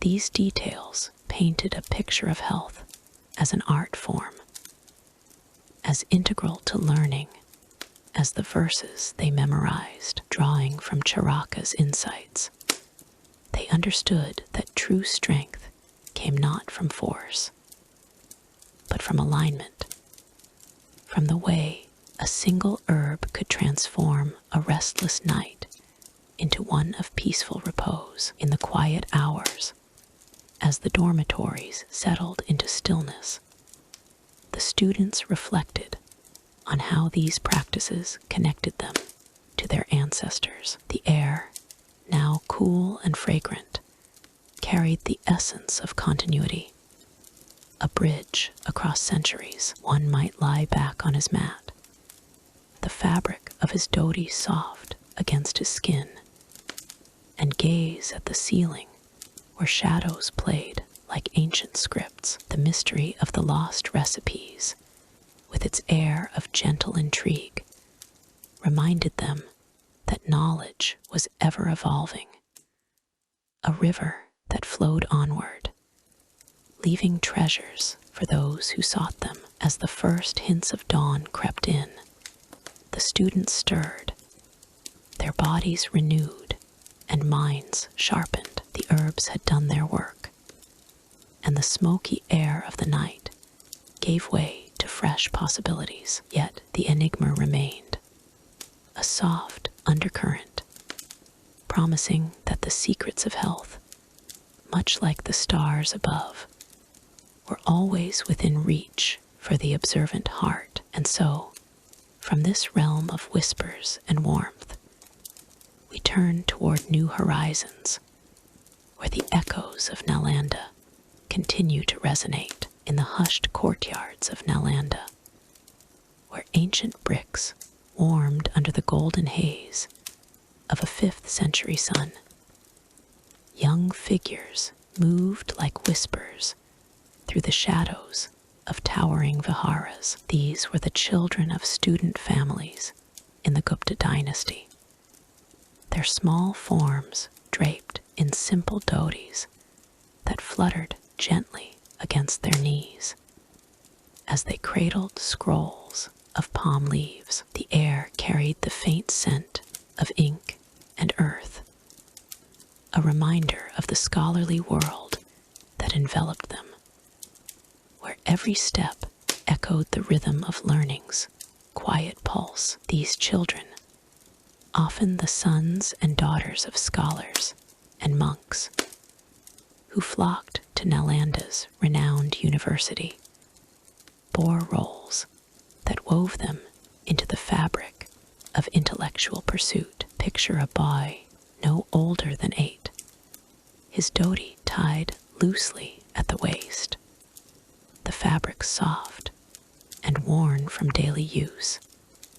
As he balanced a bundle of scrolls in his arms, his bare feet padded softly on the courtyard stone paths, each step raising a whisper of dust that settled like fine powder on the surrounding leaves. The leaves themselves, dusty from the dry season winds, rustled with a subtle sigh, as if sharing secrets with the breeze. In this era, under the benevolent rule of the Guptas, who fostered a society where knowledge was revered as a divine gift, these young ones served as the unseen threads connecting the vast tapestry of education. Their primary role was that of assistance to their elders, a duty rooted in the social records of the time, such as the inscriptions on copper plates and the accounts in the works of Kalidasa, which hint at the structured family dynamics in scholarly households. A girl might be seen kneeling beside a low wooden table in a shaded alcove, her fingers tracing the edges of a freshly inscribed manuscript, ensuring the leaves were aligned before they were rolled for storage. The texture of the palm leaves was rough yet familiar under her touch, their edges frayed like the whispers of forgotten tales. She worked with a quiet diligence, her role extending beyond mere fetching and carrying to one of quiet preservation, where the scent of sandalwood oil, used to treat the scrolls, mingled with the warm earthiness of the courtyard. In these families, children like her were groomed early for the life of the mind, their tasks mirroring the Gupta emphasis on Dharma and Vidya. Historical texts, such as those preserved in the Chinese traveler Faxian's accounts of India, though not directly from Nalanda, align with the broader Gupta social fabric, where young minds were nurtured through practical involvement. A boy, his dhoti's hem brushing against the ground, might carry a scroll from one master to another, his path winding through arches adorned with creeping vines that released a faint herbal aroma when disturbed. The soft footsteps of these children created a lullaby like cadence, a gentle tap-tap against the stones, blending with the distant chants of monks reciting verses from the Vedas. This rhythmic movement was not just physical, but symbolic, as they embodied the continuity of knowledge, their small hands safeguarding the wisdom that the Guptas had elevated to imperial patronage. Yet amid this serene tableau, there lingered a subtle mystery, one that the records of the era only hint at, leaving room for gentle intrigue. What of the unrecorded tasks these children undertook? Those quiet labors that slipped through the cracks of history, like shadows at dusk in the Gupta social annals, such as the fragmentary inscriptions from nearby sites like Sarnath. We find mentions of family duties, but the specifics for children in student households remain elusive, a whisper lost to time. Perhaps they tended to the small gardens that flanked the courtyards, their fingers brushing against petals soft as silk, inhaling the sweet, earthy perfume of blooming lotuses that mirrored the unfolding of ideas. Or maybe they whispered translations to younger siblings under the stars, their voices a soft murmur against the night. Tasks that fostered an unspoken resilience, yet went unchronicled. One can imagine a child pausing in the courtyard, the weight of a scroll pressing against his chest, feeling the warmth of the sun-warmed stone beneath his feet. The air was alive with sensory details, the distant hum of bees drawn to wildflowers, the cool touch of a breeze carrying hints of river mist from the nearby Ganges, and the faint grit of dust settling on his skin. These moments, though not explicitly documented, suggest a deeper role, that of cultural custodians, where children absorbed the ethos of the Gupta Golden Age through osmosis. Their dhotis, simple and unadorned, symbolized humility. Yet, in their movements, there was a subtle wit to their existence, a quiet irony in how these young souls, so small in stature, carried the weight of empire's knowledge without complaint.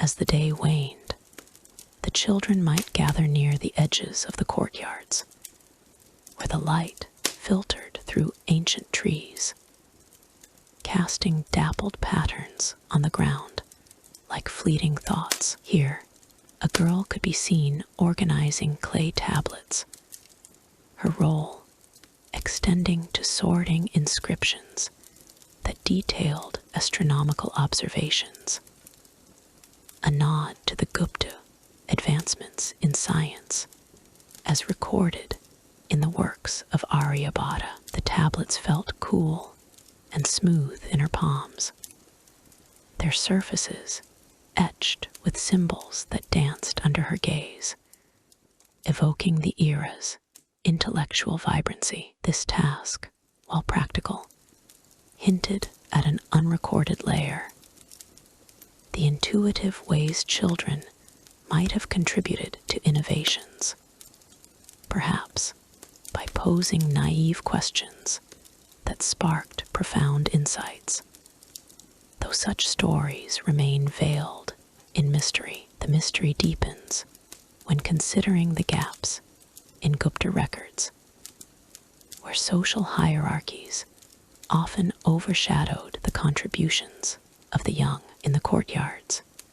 As a boy walked with his scrolls, the soft rustle of leaves overhead might have concealed whispers of tasks, never noted, perhaps aiding in the secret copying of texts during festivals, or quietly observing debates that shaped philosophical thought. These unrecorded duties, inferred from the broader context of Gupta family life, as seen in legal texts like the Manu Smriti, add a layer of gentle enigma, a puzzle wrapped in the serenity of daily scholarly life. The air, heavy with the scent of ripening fruits from nearby orchards, carried a subtle wit in its own right, as if nature mocked the historians for their oversights. Through it all, the children's roles were a testament to the Gupta dynasty's legacy, where education was not confined to adults, but extended to the young in ways that fostered a harmonious society. Their soft footsteps, leaving faint impressions in the dust, spoke of a continuity that transcended generations, much like the persistent flow of the winds that stirred the leaves in the fading light. As shadows lengthened across the courtyards, one could almost hear the echo of their unseen labors, a lullaby of potential waiting to be uncovered. Yet, as the sun dipped below the horizon, painting the sky in hues of soft amber and deepening indigo, the scene transitioned seamlessly into the broader narrative of Nalanda's enduring spirit. The children's roles, though partially shrouded in mystery, paved the way for the next chapter, where the echoes of their contributions would resonate through time, inviting reflection on the unseen threads that bind history's tapestry. In the hushed twilight of 5th century Nalanda, under the vast expanse of a star-strewn sky, the stone dormitories of the Gupta dynasty's great university stood like ancient sentinels, their walls whispering secrets of scholarly pursuits. Here, amid the cool embrace of carved rock, young students clad in simple dhotis, soft, white folds draping their limbs, settled into their modest cells, the day's lessons fading like distant echoes. The air carried a faint, earthy scent of aged stone and smoldering oil lamps, inviting a gentle repose that wrapped the mind in serenity. Each dormitory room, hewn from the durable gray rock of the region, offered a sparse sanctuary, its floor lined with woven mats that creaked softly under the weight of tired bodies. A student might lie back, his dhoti gathered neatly around him, feeling the cool, uneven surface of the stone beneath the thin padding, a subtle reminder of the enduring world beyond. The lamps, small clay vessels filled with ghee, cast a warm, golden glow that danced across the walls, flickering like fireflies in the dimness and painting shadows that seemed to murmur forgotten tales. The light played gently on the students' faces, illuminating the lines of quiet contemplation etched by hours of debate and study, their breaths rising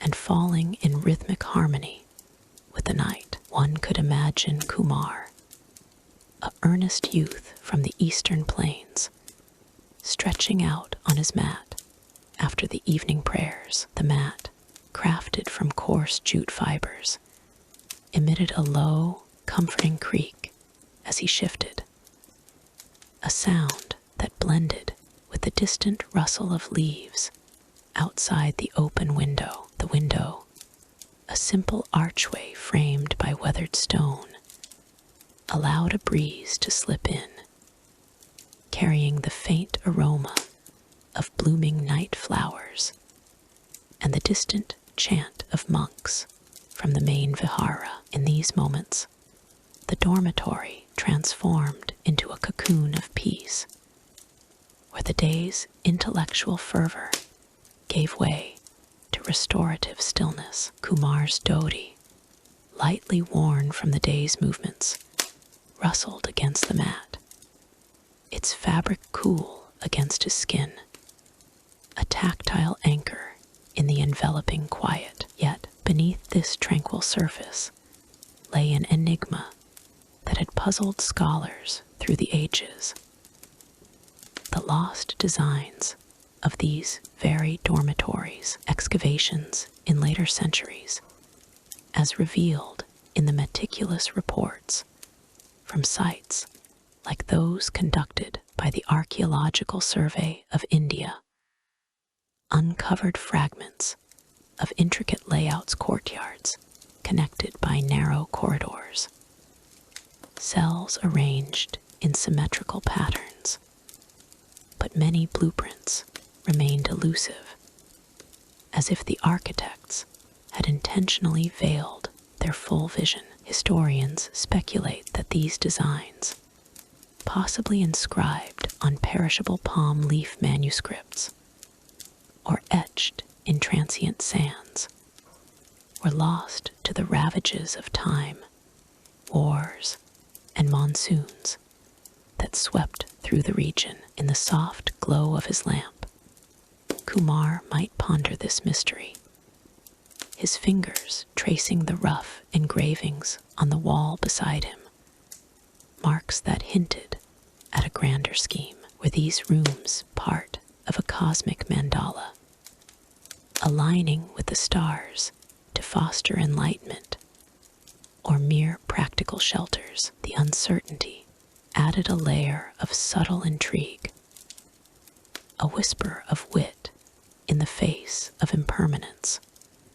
For what better setting for young minds than one shrouded in gentle enigma? The stone rooms themselves spoke of a careful balance between austerity and wisdom, as detailed in the excavation findings from the early 20th century. Reports describe how these dormitories, part of the larger monastic complex, featured vaulted ceilings that echoed with the softest sounds, amplifying the occasional sigh or the patter of rain on the tiled roofs. A student like Kumar would feel the cool stone against his back, its surface smoothed by centuries of use, perhaps warmed slightly by the residual heat of the day. The air, heavy with the scent of sandalwood incense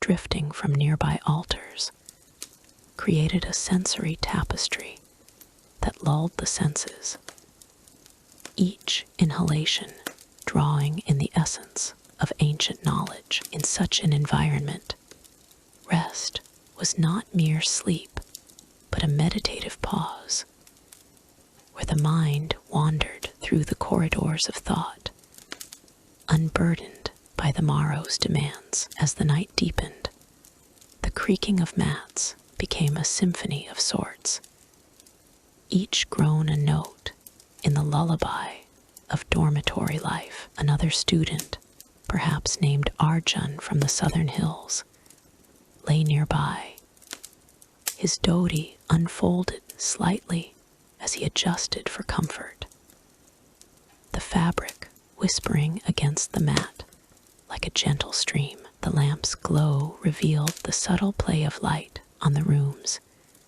features the faint etchings of floral motifs on the lintel, remnants of a decorative style that excavation reports suggest was influenced by Gupta artistry, with its emphasis on symmetry and natural forms. These motifs, though faded, evoked a sense of beauty in simplicity, a witty nod to how even the humblest abode could harbor elegance. Arjun might close his eyes, the soft warmth of the lamp's flame caressing his eyelids, while the distant hoot of an owl outside added a rhythmic counterpoint to the silence. In these quarters, the sensory world wove a net of calm, from the tactile grain of the stone floor underfoot to the auditory hush, broken only by the occasional flutter of a bat's wings against the window. Historical accounts, drawn from the same excavation narratives, note that such dormitories accommodated dozens of students, each cell a microcosm of discipline and reflection. Yet the mystery of their original designs persisted, fueling quiet speculation among the residents. Were the lost plans part of a sacred geometry, aligning the rooms with the cardinal directions to harness cosmic energies, as some ancient texts imply, or had they been deliberately obscured to protect the sanctity of the space from outsiders? In the detached recounting of such puzzles,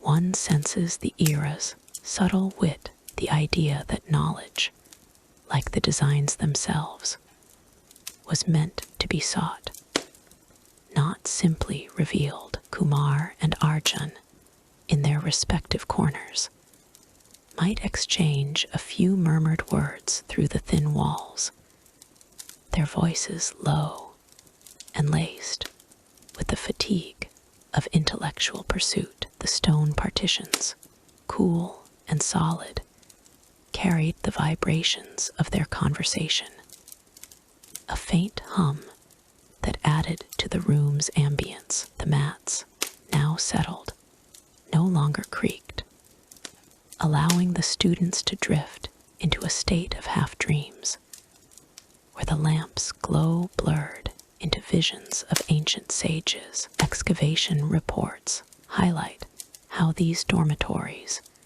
were not just living spaces, but extensions of the educational ethos designed to promote introspection. The mystery of the lost designs, perhaps encoded in the very alignment of the rooms, invited a playful curiosity, a reminder that not all answers lay in plain sight. As the hours waned, the sensory details of the night enveloped everything, the faint taste of dust in the air from the day's activities, the visual dance of shadows on the ceiling, the olfactory whisper of night blooming jasmine wafting in. Historical examples from Nalanda's ruins suggest that such environments fostered a unique blend of community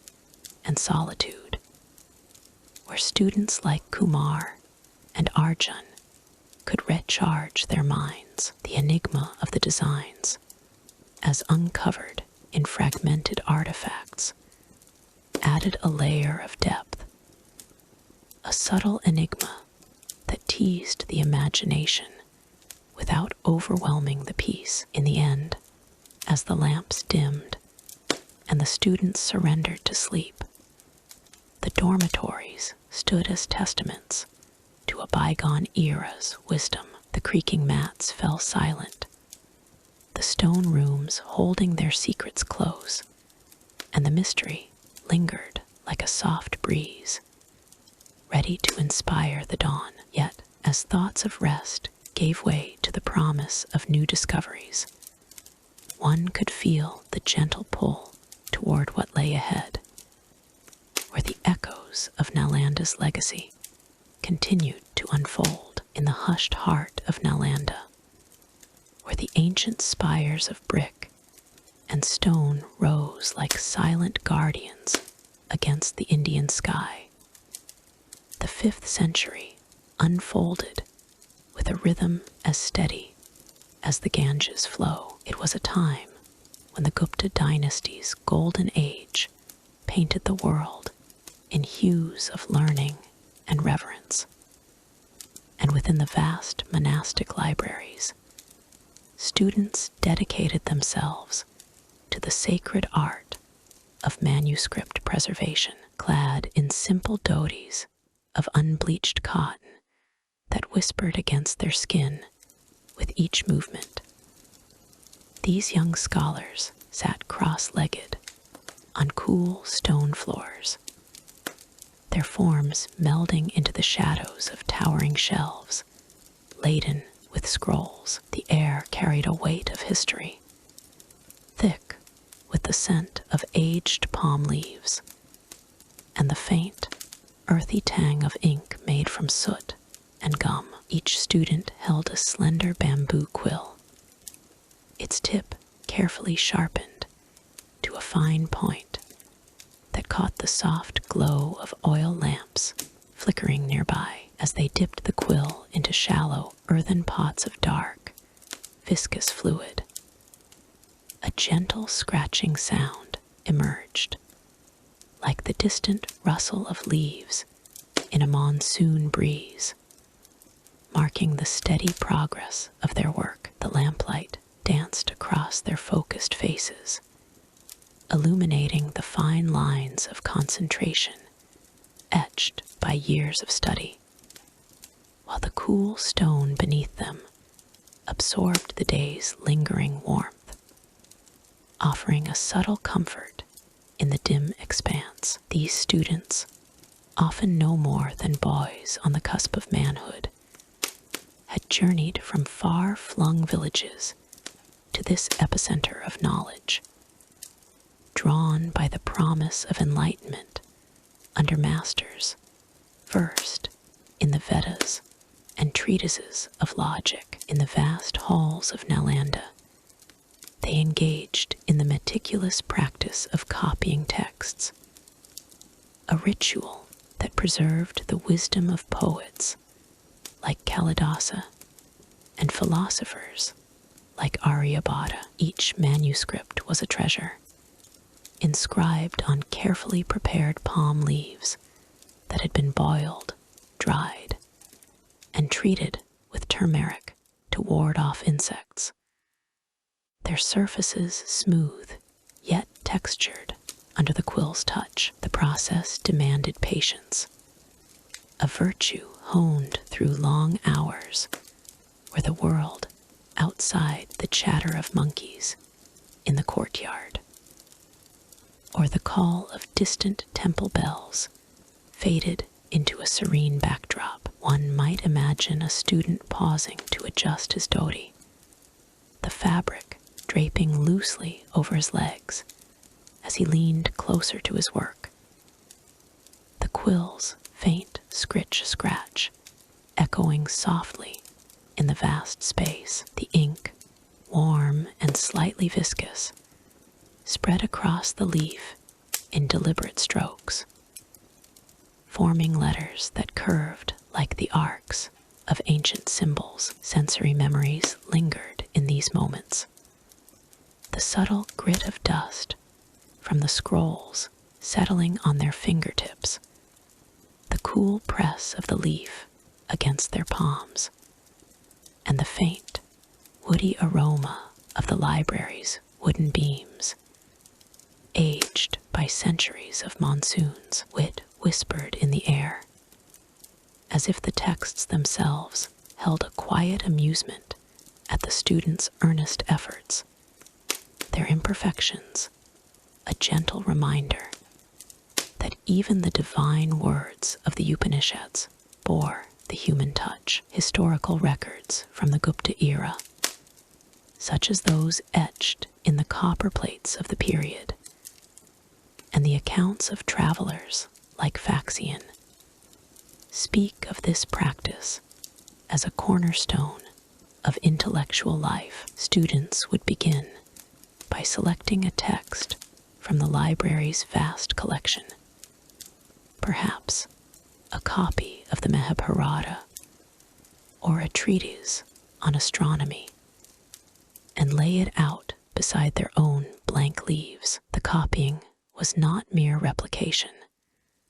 It was an act of meditation, where each stroke reinforced the mind's grasp on the material. Yet, amid this routine, a mystery veiled the methods themselves, one that historians have pondered through the ages. While the general process was documented quills fashioned from reeds, inks derived from natural sources, the finer techniques remained unrecorded, passed down through whispers or demonstrations that left no trace in stone inscriptions or palm leaf codices. Perhaps it was the subtle art of blending inks for durability, a secret formula that ensured the texts withstood the humid Indian climate without fading, or the precise angle at which the quill met the leaf to achieve flawless symmetry. Some scholars speculate that these methods involved incantations or rituals drawn from oral traditions that dissolved like mist upon the wind, never committed to paper. In the calming quiet of Nalanda's halls, one could almost feel the enigma hovering, like the soft play of shadows from a swaying lamp, inviting curiosity without demanding resolution. This mystery added a layer of intrigue to the students' endeavors, their dhotis rustling as they shifted, perhaps sharing a knowing glance that hinted at knowledge beyond the written word. As the hours waned, the sensory tapestry of the library deepened. The faint creak of wooden shelves, burdened with the weight of history, mingled with the rhythmic breathing of the students, their exhalations carrying the scent of the evening meals, spices from the nearby kitchens. The lamplight grew softer, casting a golden hue over the manuscripts, and the quills continued their dance, each scratch a lullaby to the mind. One student might have paused to rub the dust from his eyes, feeling the fine particles settle on his lashes, a reminder of the scroll's ancient journeys across trade routes from Persia to the subcontinent. In these details, the Gupta practices revealed their elegance, a blend of practicality and reverence that transformed copying into an art form. Yet accuracy was paramount, as dictated by the masters who oversaw the work, drawing from the records of the era, such as the fragmentary inscriptions found in nearby sites. Students ensured that every vowel and consonant aligned with the originals. A misplaced stroke could alter the meaning of a verse, turning wisdom into folly. And so they worked with a precision that bordered on the divine. The mystery of their methods, perhaps involving hidden techniques for aligning texts or preserving leaves through undisclosed treatments, lingered like an unspoken secret, adding a subtle wit to their labor, as if the manuscripts themselves conspired to guard their secrets, chuckling softly through the ages. In the broader context of the Gupta dynasty, this practice was not isolated, but intertwined with the empire's flourishing culture. Emperors like Skandagupta patronized such institutions, viewing the preservation of knowledge as a bulwark against the chaos of time. Students, in their dhotis tied neatly at the waist, embodied this legacy, their fingers stained with ink that told stories of empires and ideas, the sensory world around them, the cool breeze filtering through arched windows, carrying hints of jasmine from the gardens, or the distant hum of monks chanting wove into their routine, creating a symphony of calm. As twilight deepened, the students might have set aside their quills, the scratching fading to silence, and gathered the completed manuscripts for inspection. Each leaf, now inscribed with careful precision, held not just words, but the echo of unseen methods, a mystery that beckoned future generations. In this way, the practices of Nalanda's students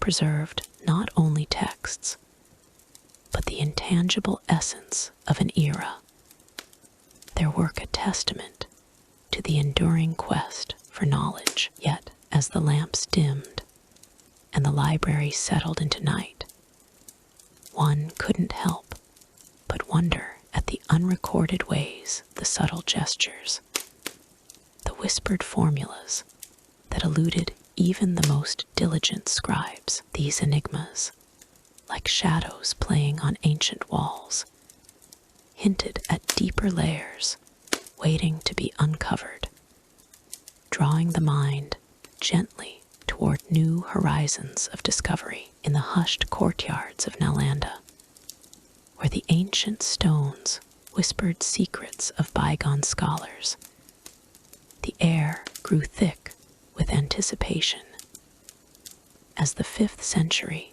unfolded under the golden rule of the Gupta dynasty. Here, amid the sprawling university's red brick walls and towering monastic spires, students from distant lands gathered for festivals that painted the ordinary days with fleeting joy. Dressed in crisp dhotis of saffron and ivory, their fabrics swaying gently like river reeds in the evening breeze, these young minds set aside their scrolls and slates to embrace the rhythm of celebration. The sun dipped low, casting long shadows across the paved squares, and the first notes of distant drums began to pulse, soft as a heartbeat, drawing everyone into a shared, ephemeral dance. The students moved with a graceful ease,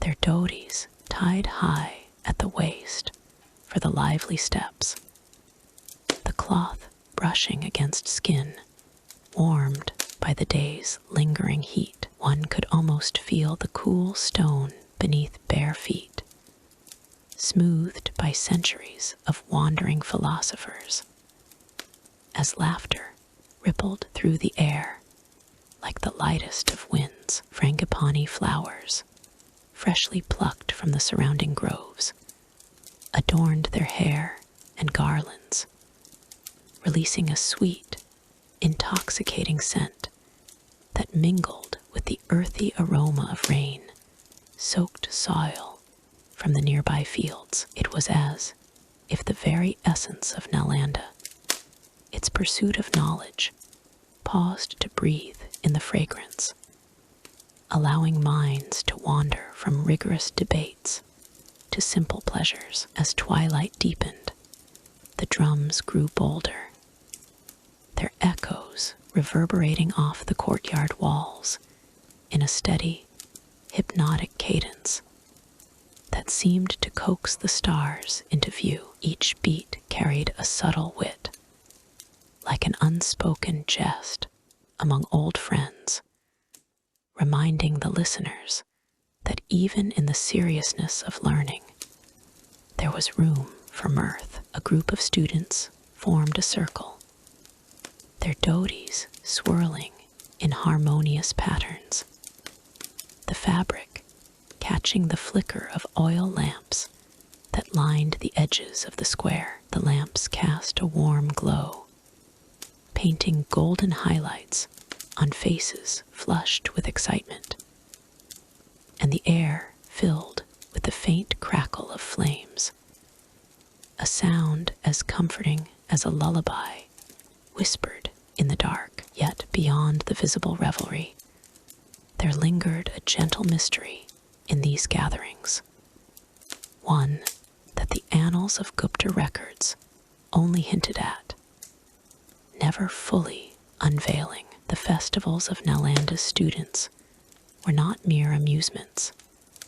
They held rites that slipped through the cracks of history, unrecorded in the stone inscriptions or copper plates that chronicled the dynasty's grandeur. Whispers among the elders spoke of ancient customs, perhaps inherited from pre-Gupta traditions, where students would enact symbolic gestures under the cover of night simple acts, like tracing patterns in the dust with their toes, or exchanging tokens of polished river stones. These rites, devoid of any overt religious fervor, seemed to bind the essence of inquiry itself, a nod to the unseen forces that fueled intellectual pursuit. One might imagine a student pausing mid-dance, his dhoti settling around him like a quiet cloak to perform a subtle motion, a hand raised to the sky, fingers splayed as if grasping at stars, a gesture whose meaning had faded into obscurity. What purpose did it serve? The records of the Gupta era, such as those etched in the Allahabad pillar or the poetic verses of Kalidasa, offer glimpses of courtly celebrations, but fall silent on these student-specific mysteries, leaving a veil of intrigue that softens the edges of the night. The courtyards buzzed with other sensory delights, each one weaving a tapestry of experience that eased the mind into repose. Vendors from the nearby villages slipped in with baskets of treats, their footsteps muffled on the flagstones, offering sweets made from jaggery and sesame seeds. The taste was subtle, a warm caramel tang that lingered on the tongue, evoking the sweetness of accomplishment after long hours in the lecture halls. As students shared these morsels, the air carried the faint, nutty aroma, blending with the floral notes to create a symphony of scents that wrapped around the gathering like a gentle embrace. One could hear the soft rustle of leaves overhead, where peepal trees stood sentinel, their branches swaying in rhythm with the drums, as if nature itself joined the festivities. In these moments, the students' movements grew more fluid, their dhotis flowing like streams in the monsoon, each fold catching the moonlight that filtered through the clouds. The air cooled slightly, carrying a whisper of dew from the nearby ponds, and the distant call of night birds added a melodic layer to the drum's steady beat. There was a wit in the way they improvised, perhaps a student feigning a stumble in his dance, only to recover with exaggerated flair, drawing chuckles that echoed softly, reminding all that knowledge need not be stern. Yet amid the laughter, the unrecorded rites persisted as a subtle undercurrent, like a hidden current in a calm river. Some scholars, in their private musings, speculated that these rites involved the exchange of whispered riddles, puzzles drawn from the stars, or the patterns of wind, meant to sharpen the mind, even in play. The Gupta records, such as the detailed accounts in the Puranas or the inscriptions at Sarnath, mention festivals in broader terms. But for Nalanda's students, these elements remained elusive, a mystery that invited contemplation rather than resolution. As the night progressed, the celebrations shifted to quieter corners of the courtyards, where groups sat in semicircles, their dhotis pooled around them like petals on the ground. The drums softened to a distant murmur, allowing other sounds to emerge. The gentle clink of clay cups filled with cool, spiced water, the liquid's refreshing chill sliding down parched throats. The scent of sandalwood smoke from small fires wafted through the air, its woody aroma evoking the stability of the ancient university walls. Here, in these intimate gatherings, the mystery deepened, as students might have shared stories of rites long forgotten, their voices dropping to hushed tones that blended with the night's symphony. One could almost feel the weight of history in the air, a palpable sense of something profound, yet intangible, drawn from the Gupta era's emphasis on arts and sciences, without encroaching on spiritual domains. The festivals continued into the small hours, the courtyards alive with a lullaby, like energy that soothed the soul. Stars twinkled above, their light reflecting off the students' dhotis, creating fleeting sparkles that danced like fireflies. The air grew crisp, carrying the faint taste of dew on the lips, and the drums faded to a whisper, leaving only the rustle of fabric and the soft exhalations of content sighs. In this serene atmosphere, the unrecorded rites took on an almost dreamlike quality, a gentle enigma that hinted at the boundless curiosity of the human spirit. Perhaps in the quiet exchanges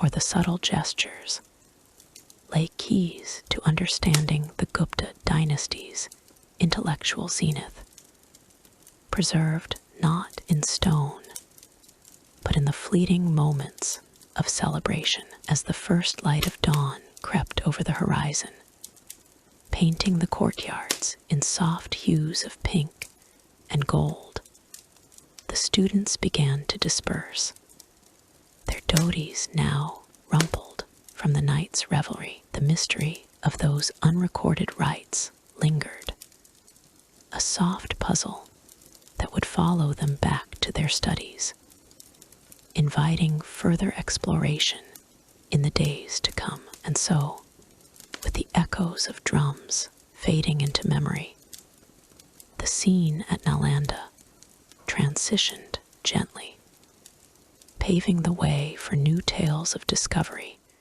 in the ever-unfolding story of the Gupta era. In the hushed twilight of 5th century Nalanda, where the ancient university's spires rose like silent guardians against the fading sun, the dormitories nestled among groves of whispering peepal trees. Here, in the heart of the Gupta Empire, women of student families moved with a quiet grace, their lives woven into the fabric of scholarly pursuit. Clad in simple saris of soft cotton dyed in earthy hues ochre and deep indigo, these women tended to the rhythms of daily existence, their tasks unfolding like a gentle melody amid the stone walls and flickering lamps. The air carried the first whispers of evening, cool and laced with the distant chant of monks reciting verses from the Vedas. Inside the dormitory courtyards, women gathered around low hearths, their saris draped elegantly over one shoulder, the fabric swaying with each deliberate movement. One woman, her hands calloused yet steady, knelt to stoke the fire. Embers glowed softly, casting a warm amber light that danced across her face and illuminated the fine lines etched by years of unseen labor. The wood crackled as flames licked upward, releasing a faint, resinous scent that mingled with the spices she had ground earlier that day. She reached for a clay pot, its surface smoothed by generations of use, and poured in a measure of ghee. The fat hissed upon contact with the heat, a sound like a soft sigh echoing through the room. Soon, cumin seeds followed, popping and sputtering in the golden liquid, their aroma rising in wispy tendrils that filled the space with an earthy warmth. Nearby, another woman chopped vegetables with rhythmic precision, fresh turmeric roots that stained her fingers a vivid yellow, and plump tomatoes whose juices glistened under the firelight. The blade met the wooden board with a muted thud, each stroke deliberate, as if she were composing a verse in an unspoken language. These women, often daughters or wives of the scholars and students who flocked to Nalanda from across the empire, embodied a quiet resilience in the Gupta era, as chronicled in the social records of the time fragments from inscriptions and the accounts of travelers like Faxian.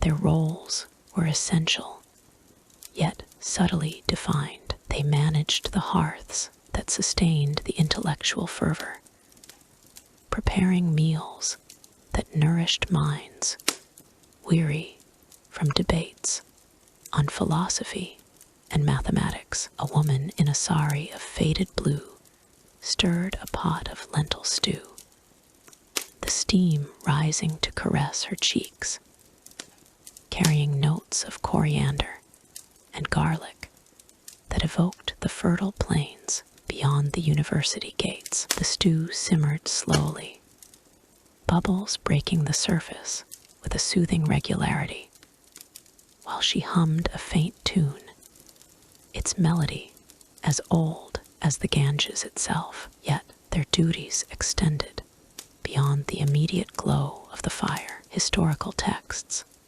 such as those preserved in the Gupta court's edicts, hint at women overseeing the storage of grains and herbs, ensuring that the dormitories remained havens of order amid the chaos of learning. One might envision a woman pausing to arrange clay jars on a shelf, the cool terracotta brushing against her palms, each vessel holding staples like rice and sesame seeds, the scent of stored spices, cardamom pods with their sharp citrus edge, and cloves with their deep, woody undertone lingered in the air, a subtle reminder of trade routes that connected Nalanda to distant lands. In these moments, the women's saris whispered against the stone floors, a soft rustle that blended with the evening breeze filtering through latticed windows. As night deepened, the firelight played tricks on the shadows, casting elongated forms that flickered like memories. The women moved with an innate economy, actions a dance of efficiency, born from tradition. One adjusted the flame with a bamboo fan, its woven reeds creating a gentle whoosh that stirred the air, dispersing the heat and allowing the scents to settle. The aroma of roasting chapatis followed, the flatbreads puffing on the griddle with a satisfying crackle, their edges crisping to a golden brown. Each bite, when shared later with the returning students, would carry the essence of their labor,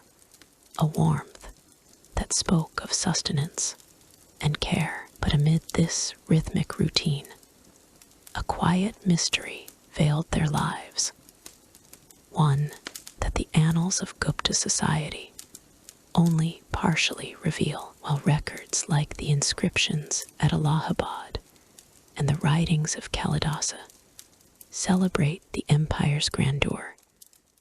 They often gloss over the unrecorded tasks of these women. What hidden rituals did they perform in the dim corners of the dormitories? Perhaps whispering prayers over the flames, or mending garments under the moonlight. The air, heavy with the perfume of jasmine oil they applied to their hair, hinted at personal devotions lost to time. One might imagine a woman stepping outside to draw water from a well, the cool rope slipping through her hands as stars emerged overhead, her thoughts drifting to unspoken burdens, tasks that sustained the family's honor, yet left no trace in stone or scroll. In the soft glow of oil lamps, another woman ground herbs for remedies, the pestle's steady grind evoking the pulse of the earth itself. The fragrance of neem leaves and sandalwood filled the room, a calming balm against the day's exertions. Historical examples from Gupta medical texts, such as those attributed to Sushruta, suggest that women played a role in herbal preparations, though their contributions often went uncredited. Here in Nalanda's dormitories, they might have mixed pastes to soothe aches from long hours of labor, the mixture's earthy scent mingling with the fire's smoke. Subtle wit laced their world. A woman might pause, a faint smile playing on her lips, as she recalled an old proverb about the fire's patience, mirroring a scholar's quest for knowledge.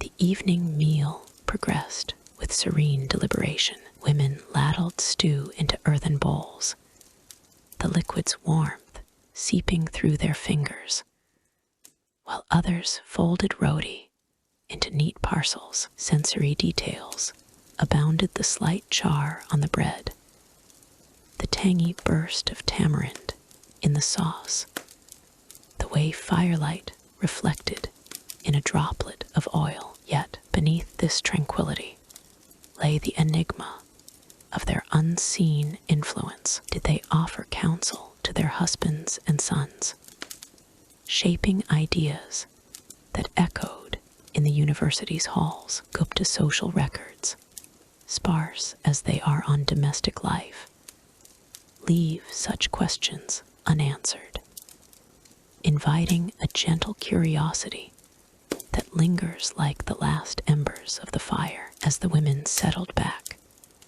their saris pooling around them like pooled moonlight, the dormitories fell into a peaceful hush. The air cooled, carrying whispers of the night, breeze through the peepal leaves, and the sense of the meal faded into memory. In this lullaby of routine, one could sense the subtle interplay of duty and mystery, a testament to lives that upheld the empire's intellectual flame. And as the stars wheeled above Nalanda, turning the sky into a vast, unknowable tapestry. We prepare to explore another thread in this ancient weave in the hushed twilight of 5th century Nalanda, where ancient stone courtyards cradled the whispers of learning. A group of students gathered under a canopy of stars, dressed in simple dhotis of coarse cotton, their bodies still warm from the day's studies. They formed a circle around a modest fire that flickered like a gentle heartbeat. The air carried the faint scent of sandalwood smoke and dew-kissed earth, drawing the young scholars into a ritual as old as the Gupta Empire itself. Here, amid the sprawling university grounds, storytelling unfolded not as a mere pastime, but as a thread weaving the fabric of knowledge, passed from one generation to the next in voices soft as river currents. The students, mostly boys in their teens, with the occasional young woman from scholarly families, sat cross-legged on cool flagstones, their dhotis draped loosely around their waists and tucked at the ends, rustled faintly with each shift, a subtle symphony against the stone. One by one, they took turns reciting tales drawn from the rich lore of Gupta literature, tales that echoed the epics of Kalidasa, or the moral fables in the Panchatantra. A boy named Arjun, his voice steady and low like the murmur of a distant stream, began with a story of a clever merchant who outwitted bandits in the forests of Magadha. The fire crackled softly, its orange glow dancing across their faces, casting shadows that mimicked the twists of the narrative. The warmth seeped into their skin, easing the fatigue of hours spent poring over palm leaf manuscripts in the university's vast halls. As Arjun's words flowed, the courtyard transformed into a living tapestry of sound and sensation. The air grew heavy with the aroma of roasted chickpeas they nibbled on, a simple meal prepared earlier in the communal kitchens. Soft voices overlapped in harmonious rhythm, each student adding flourishes to the tale descriptions of lush riverbanks where peacocks called in the dawn, or marketplaces alive with the clang of copper pots and the spice-laden breeze. One girl, Radha, interjected with a witty aside, her tone laced with subtle humor. And so the merchant, ever the fox in sheep's clothing, turned the bandits' greed into their own undoing, much like how our teachers turn our endless questions into lessons that linger long after the ink dries. Her words drew quiet chuckles, light as falling leaves, blending wit with the soothing cadence that made these gatherings a balm for weary minds. In these moments, the students embodied the essence of Gupta intellectual life, where oral traditions preserved the nuances that written texts could not capture. Historical records from that era, such as the accounts in the works of Bana or the inscriptions at Allahabad, speak of Nalanda as a beacon of learning, attracting scholars from across Asia. Yet it was in these informal courtyard sessions that the true spirit of storytelling thrived. Far from the formal lectures on grammar and philosophy, the tales they recited often drew from the Mahabharata's intricate webs of duty and destiny, but stripped of any overt ritualistic undertones, focusing instead on the human element's friendships forged in adversity, the quiet wisdom of elders, or the thrill of unexpected alliances. As the fire popped and hissed, releasing sparks that vanished into the night like fleeting thoughts, the students' voices wove a spell, their words painting vivid scenes that enveloped the listeners in a cocoon of calm. One evening, as the monsoon clouds gathered on the horizon, the storytelling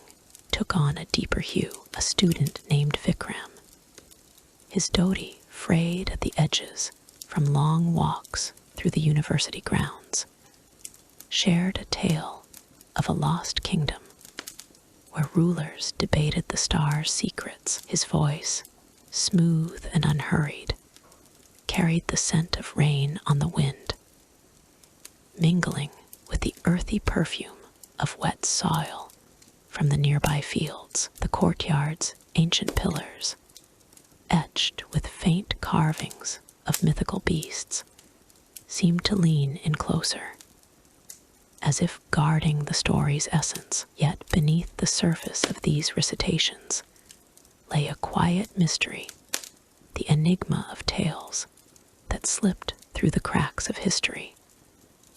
Oral gems never inscribed on palm leaves or stone. These were the stories whispered in the shadows, fragments of wisdom from wandering ascetics or forgotten bards, tales that vanished like mist at dawn, leaving only echoes in the minds of those who heard them. The mystery intrigued the students, adding a layer of intrigue to their gatherings. They spoke of how certain narratives, rich with sensory details of ancient battles or hidden groves, were passed down through generations, but never recorded, perhaps intentionally, to preserve their purity. One tale, for instance, described a philosopher king who solved riddles under a banyan tree,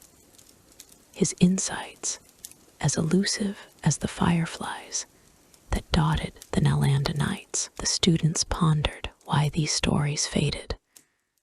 Was it the impermanence of memory, or a deliberate choice in an era when oral traditions reigned supreme? In the glow of the fire, their discussions turned philosophical, with a touch of wit. Just as the river shapes the stone yet leaves no mark, these tales shape our thoughts and then dissolve, reminding us that not all knowledge seeks to be eternal. Mused Arjun, his words drawing nods and soft sighs. As the nights deepened, the sensory world of Nalanda enveloped them further. The cool breeze carried hints of jasmine from the gardens, while the distant hoot of an owl punctuated the pauses in their recitations. The dhotis, now warmed by the fire, provided a comforting weight against the chill, and the students' bare feet pressed into the smooth stone, grounding them in the moment. They recited tales of everyday heroes, farmers, who turned barren lands fertile, or artisans whose crafts mirrored the intricate verses of Gupta poetry. Each story unfolded with the precision of a well-tuned lute, the students' voices rising and falling like waves on the Ganges.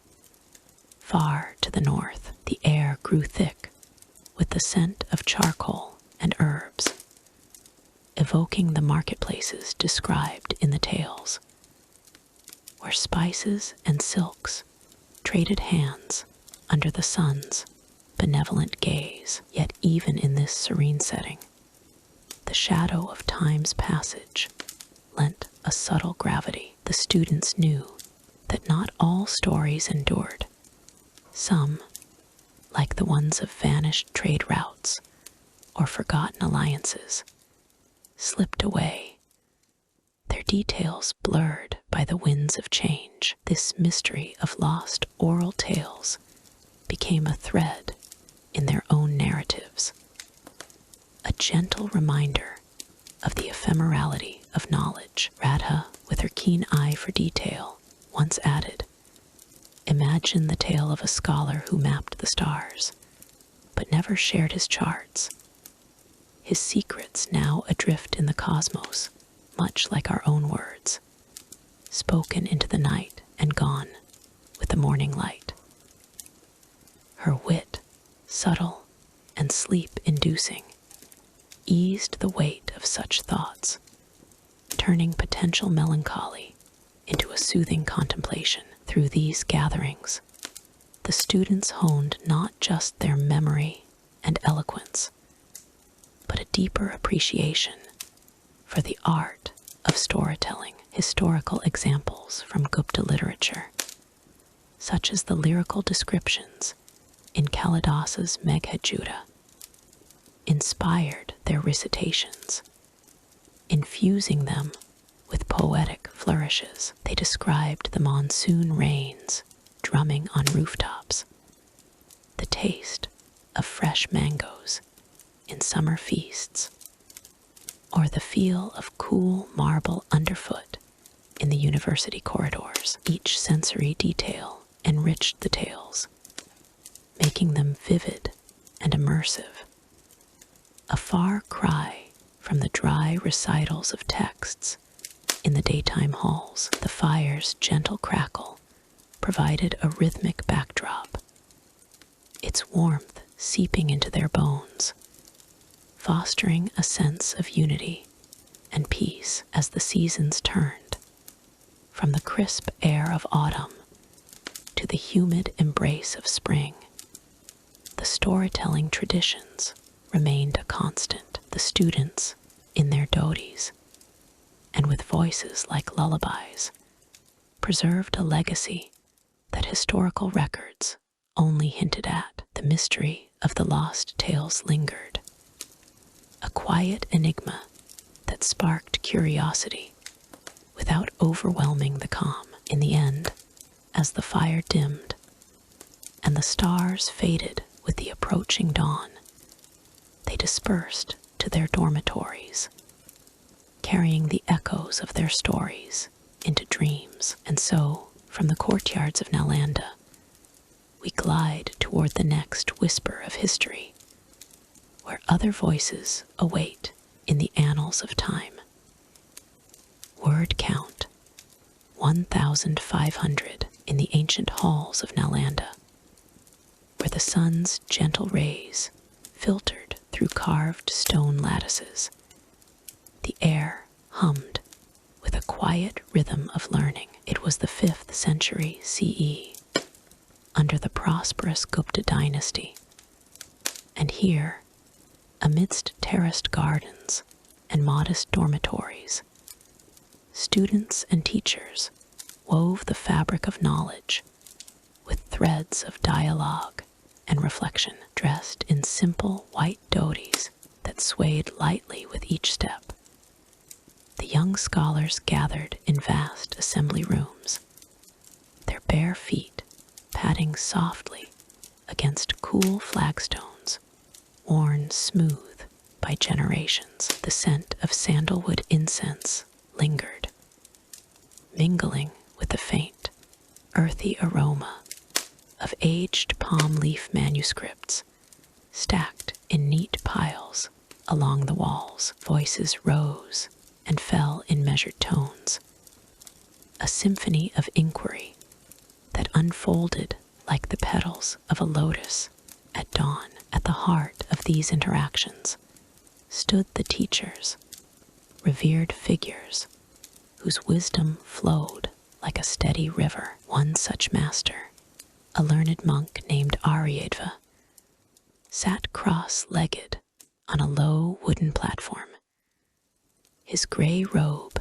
draped elegantly over his shoulders, his students encircled him, their dhotis gathered neatly around their waists, forming a ring of eager faces illuminated by oil lamps that cast a warm, golden glow. The hall itself was a sanctuary of simplicity, its high ceilings echoing the soft murmurs of debate as students posed questions with the precision of archers drawing bows. What is the nature of impermanence? One young man inquired, his voice steady yet laced with curiosity, as the rustle of a nearby scroll being unfurled added a whisper of texture to the moment. Aryadva paused, his eyes closing briefly in contemplation, before responding with a subtle smile that hinted at layers of understanding. The debates were the lifeblood of Nalanda's educational spirit, drawing students from distant lands who had journeyed for months to reach this haven of intellect. In these sessions, a student might rise, adjusting the folds of his dhoti with a graceful motion, and articulate a counterpoint to his teacher's assertion. The air grew thick with the scent of fresh ink from quills dipped in clay pots, and the soft thud of wooden pointers tapping against stone floors punctuated the exchanges. One could almost feel the weight of ideas settling like dust motes in the sunbeams, each argument building upon the last in a dance of reason. The teachers, often former students themselves, guided these discussions with a gentle hand, encouraging rather than commanding, their words flowing like a lullaby that soothed the mind even as it challenged it. Yet beneath this serene surface lay a mystery that added a quiet intrigue to the daily rhythms. The teaching methods of Nalanda, refined over centuries, were never fully recorded in the annals that survive, while historical accounts from Gupta-era inscriptions and travelers' tales, such as those by Faxian and later Xuanzang, speak of the curriculum's breadth, encompassing logic, philosophy, and the sciences. They leave gaps where the true essence of instruction resides. How did these masters instill such profound insights? Was it through the subtle cadence of their voices, the strategic pauses that allowed a student's mind to wander and discover, or perhaps in the unspoken gestures, like the slight nod that signaled approval, or the way a teacher might tilt his head to catch the breeze, carrying the distant chant of monks from the nearby viharas? This enigma, untouched by the formal texts, whispers through the ages, inviting speculation without resolution. As the afternoon sun arced higher, the students would break into smaller groups, their debates spilling into shaded courtyards where the rustle of leaves in the mango trees provided a natural counterpoint to their words. A group of 4 or 5, their dhotis now slightly disheveled from hours of sitting, might cluster around a shallow pond, its surface rippling gently with the splash of fish. If all phenomena are interdependent, one student mused, his fingers tracing patterns in the water, then how do we discern truth from illusion? The teacher, observing from a stone bench, offered a wry observation, his voice carrying a hint of wit. Like trying to grasp the wind with your hands elusive, yet felt in every breath.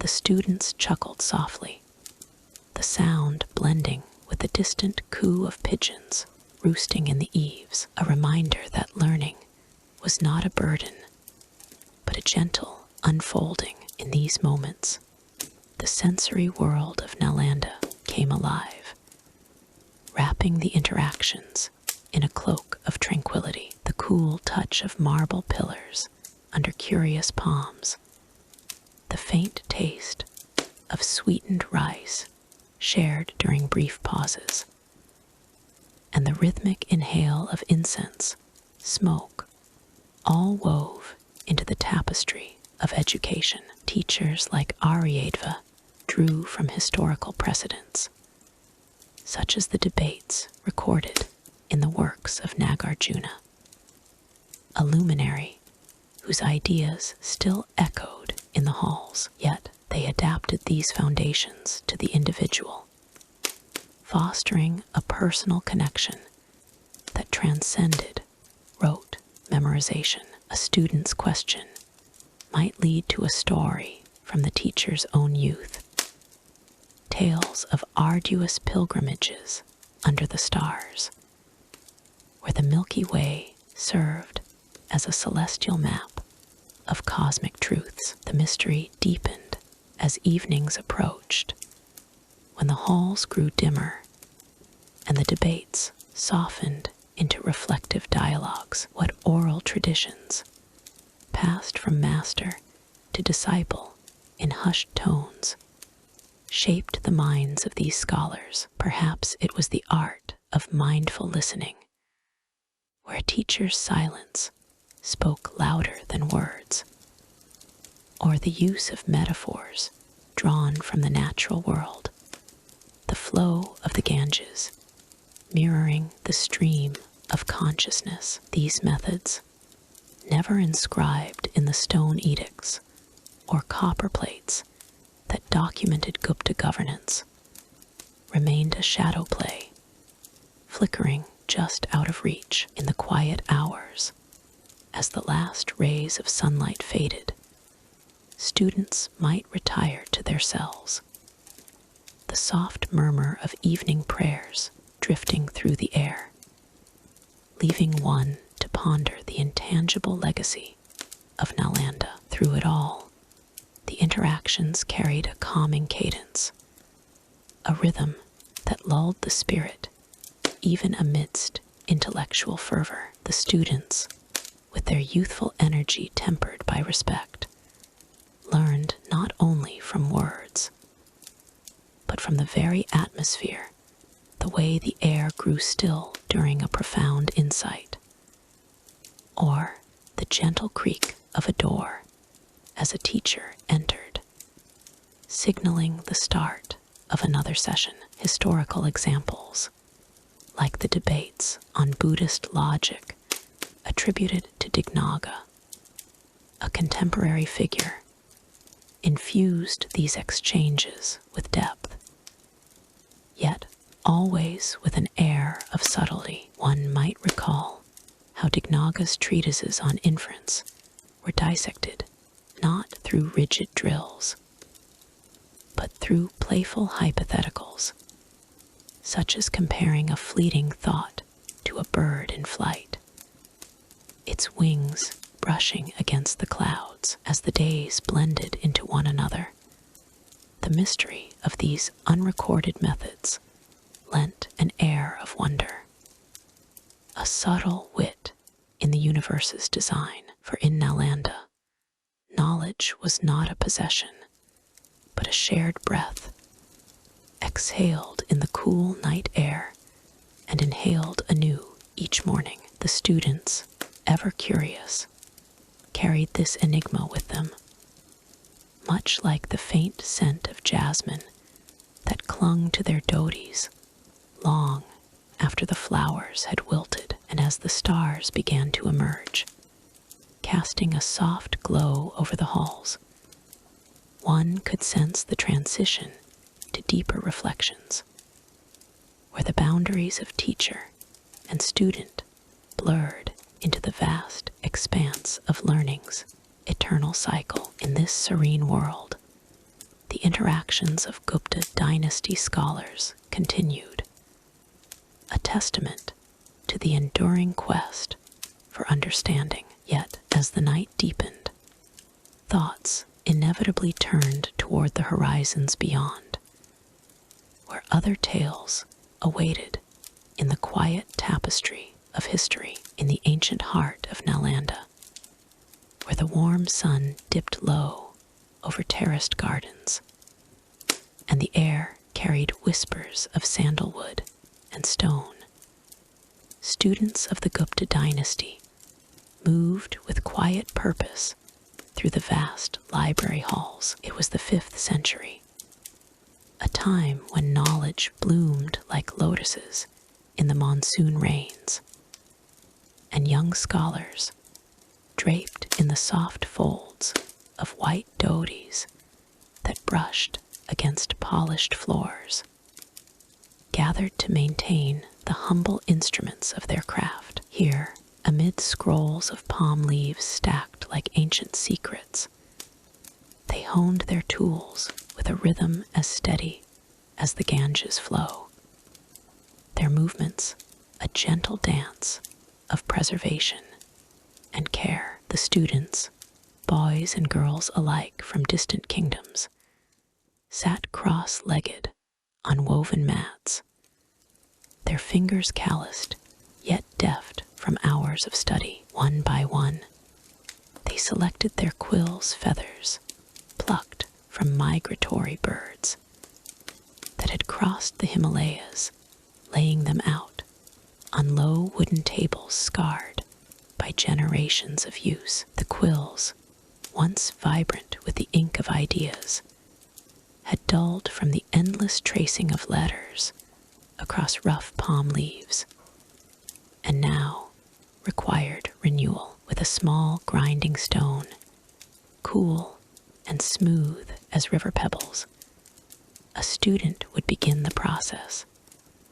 The stone's surface etched with faint grooves from prior sessions. The soft, rhythmic grind filled the air, a sound like distant waves lapping at the shore, blending with the faint rustle of leaves turning in the breeze from open windows. As they worked, the library enveloped them in a cocoon of sensory whispers. Fine dust from the palm leaves, dislodged by careful handling, floated lazily in the golden light, carrying a scent of earth and aged resin that settled on their skin like a fine mist. One student, his dhoti hitched up to reveal bare feet dusted with the same pale powder, paused to wipe his brow, leaving a faint trail of it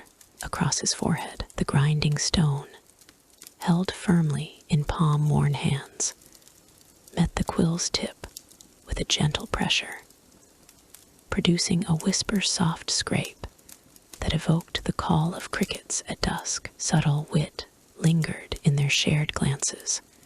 One might murmur, with a half-smile, that a well-sharpened quill could outwit even the cleverest debate opponent, as if the tool itself harbored unspoken wisdom. Yet, beyond the immediate task, there was a deeper rhythm to their maintenance, one tied to the legacy of the Gupta era. Archaeological remnants from sites like the excavated university ruins speak of intricate tools crafted with metals and stones sourced from the Vindhya hills, tools that had evolved through centuries of refinement. The students used not only grinding stones, but also simple whetstones, polished to a sheen that caught the flicker of oil lamps, their edges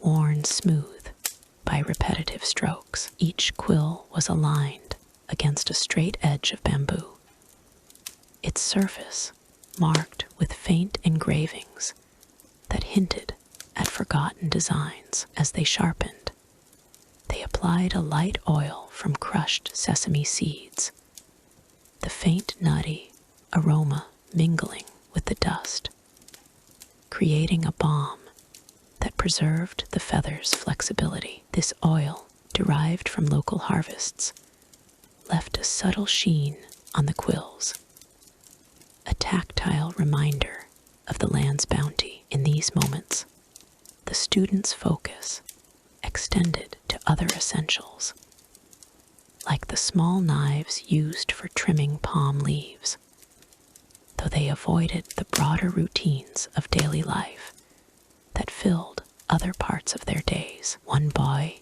his doty's end tucked neatly into his waist, selected a knife with a handle of carved bone, its blade requiring a careful honing on a flat slate. The slate, cool under his fingertips, carried the faint warmth of the room, and as he drew the blade across it, a series of soft, even strokes emerged, each one releasing a whisper of metal against stone. The air grew thick with these sounds, a lullaby of maintenance that soothed the mind after intense study sessions. Sensory details abounded. The slight warmth of the slate, warmed by the day's sun, the dry, papery feel of palm leaf fragments that clung to their clothes, the occasional spark of light reflecting off a freshly sharpened edge, like fireflies in the evening gloom. Historical echoes infused their work, drawn from the Gupta archaeological finds that reveal a society where innovation met tradition. Excavations at Nalanda have uncovered fragments of such tools, including grinding implements with intricate patterns that suggest advanced craftsmanship, perhaps influenced by trade routes from the Roman world or the Indus Valley legacy. The students,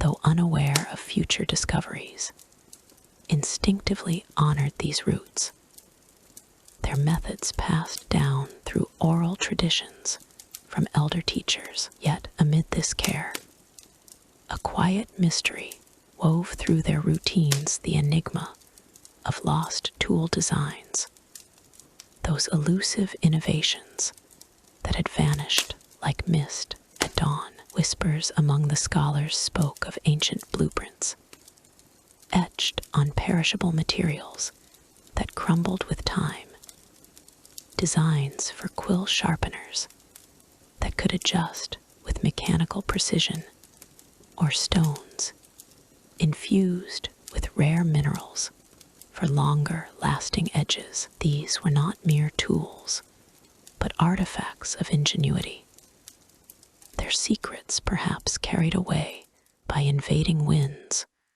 or buried in the sands of forgotten archives. As one student paused, holding a newly sharpened quill to the light, he might wonder aloud, in a tone as light as a breeze, how such designs could slip from memory, like a clever riddle unsolved. The mystery deepened with each stroke.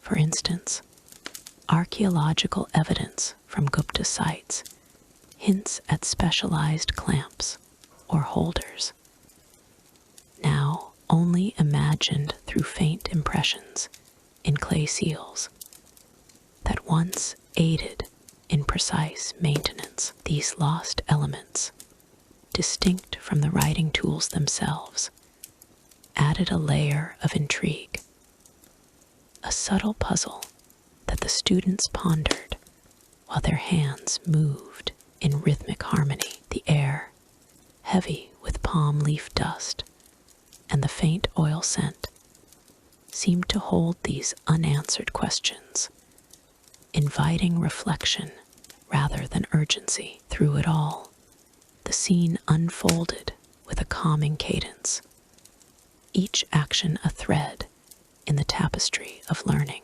A girl in her dhoti, her hair tied back with a simple cord, reached for a bundle of quills. Her movements graceful and unhurried, she blew gently on the tips, dispersing a cloud of fine particles that danced in the lamplight.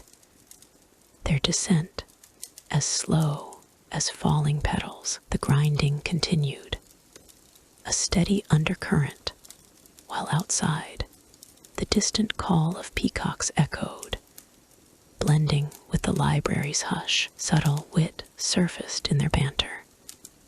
One student joking that a dull quill was like a sleepy monk, needing a wake-up call from the stone's embrace. As evening deepened, the students wrapped their tools in cloth, the fabrics soft and slightly abrasive from the dust, ready for another day. Yet the mystery of those lost designs lingered, a gentle enigma that tied their efforts to the broader flow of history, reminding them that even in preservation, some secrets remain just out of reach. And so, as the lamps dimmed and the halls grew still, their work transitioned seamlessly into the quiet anticipation of tomorrow's lessons, where new mysteries might unfold. In the fading light of a 6th century evening, the ancient halls of a Gupta dynasty school stood as silent sentinels, their stone walls whispering tales of bygone glory, once alive with the hum of eager minds.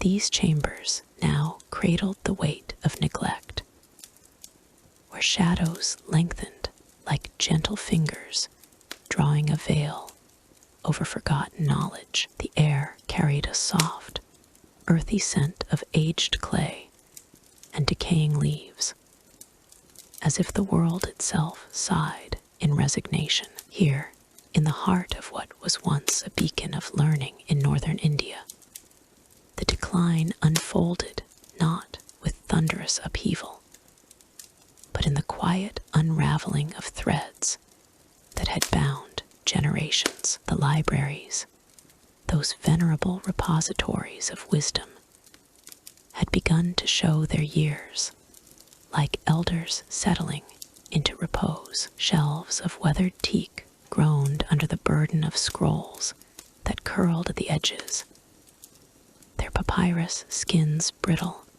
and etched with faint, fading scripts. One might imagine the touch of a curious hand brushing against them, releasing a whisper of dust that danced in slivers of sunlight filtering through latticed windows. These texts, once vibrant with the ink of philosophers and mathematicians, now lay in disarray, their colors muted to sepia tones that evoked the serenity of a river slowing to a still pool. Archaeological remnants from sites like those unearthed near Pataliputra speak of such places, where excavators have found fragments of inscribed tablets and broken seals, hinting at a time when these halls pulsed with intellectual fervor. Yet in this twilight,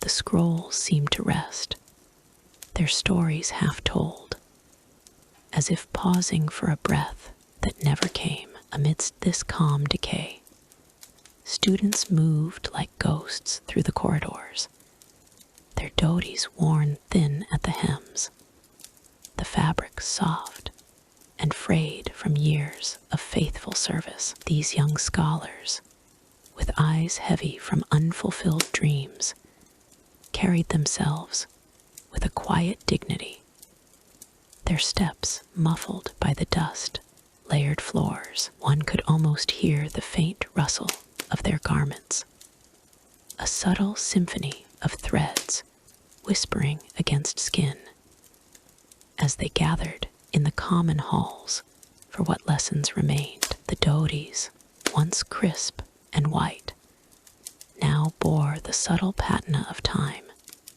stained with specks of earth, and the occasional threadbare patch that spoke of meager resources and interrupted journeys. In the soft glow of oil lamps, their faces reflected a gentle resolve, etched with lines that seemed to mirror the cracks in the surrounding pillars. Reports from Gupta-era excavations, such as those at Beta and other riverine sites, reveal similar artifacts, simple pottery shards, and terracotta figurines depicting students in repose, suggesting a life of modest dedication now slipping away. The halls themselves exuded a soothing hush, broken only by the occasional flutter of a pigeon's wings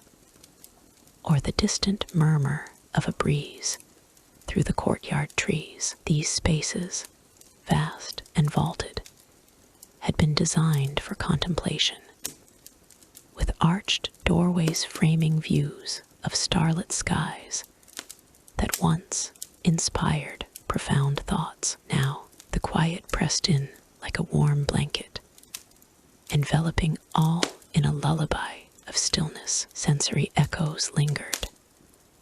The faint, musty aroma of stored grains in nearby storerooms, mingling with the herbal scent of ink long dried.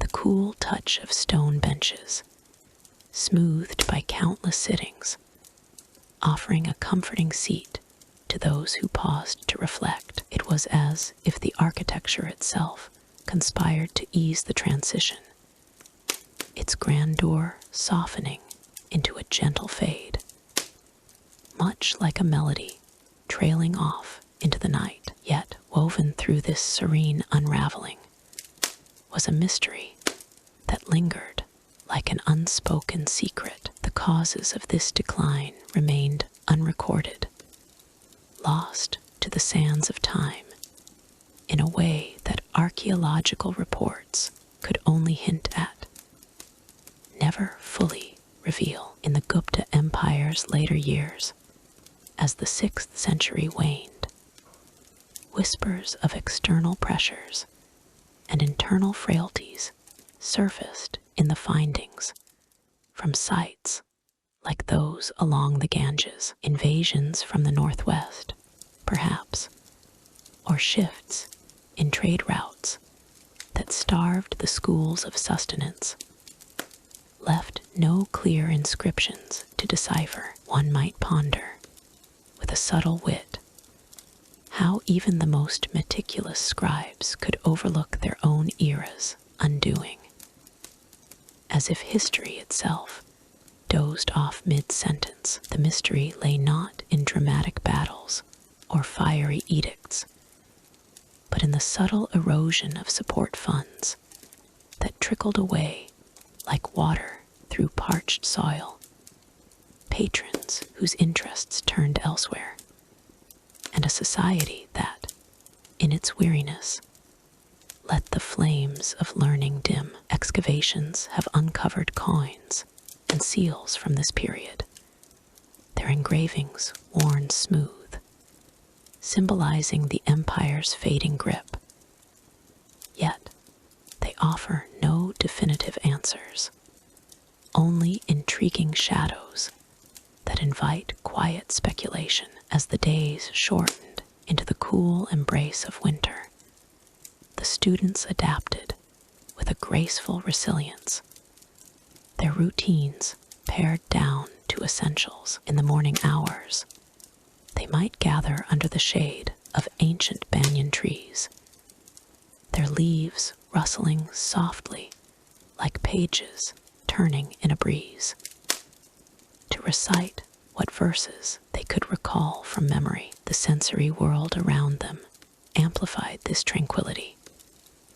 The gentle warmth of sunlight on cool stone, the earthy taste of simple meals shared in silence, the rhythmic drip of water from a nearby fountain, echoing like a heartbeat slowing to rest. These moments, drawn from historical contexts, like the artifacts at Sarnath, where monastic seals depict similar scenes of scholarly gatherings, painted a picture of adaptation amid decline. There was a subtle wit in their persistence, a quiet humor in how they mended their dhotis with makeshift stitches, turning necessity into a form of artful survival.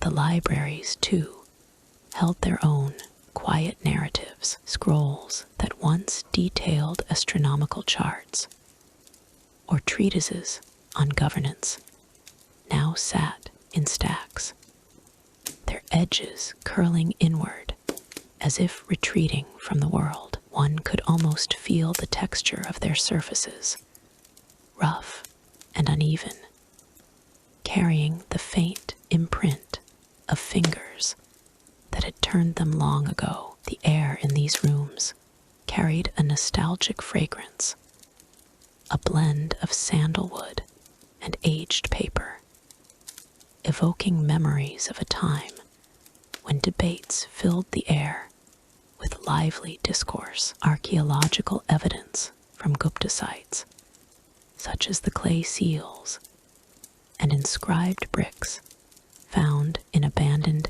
educational centers, underscores this shift, showing how structures once central to society gradually fell into disuse. Yet the mystery persisted.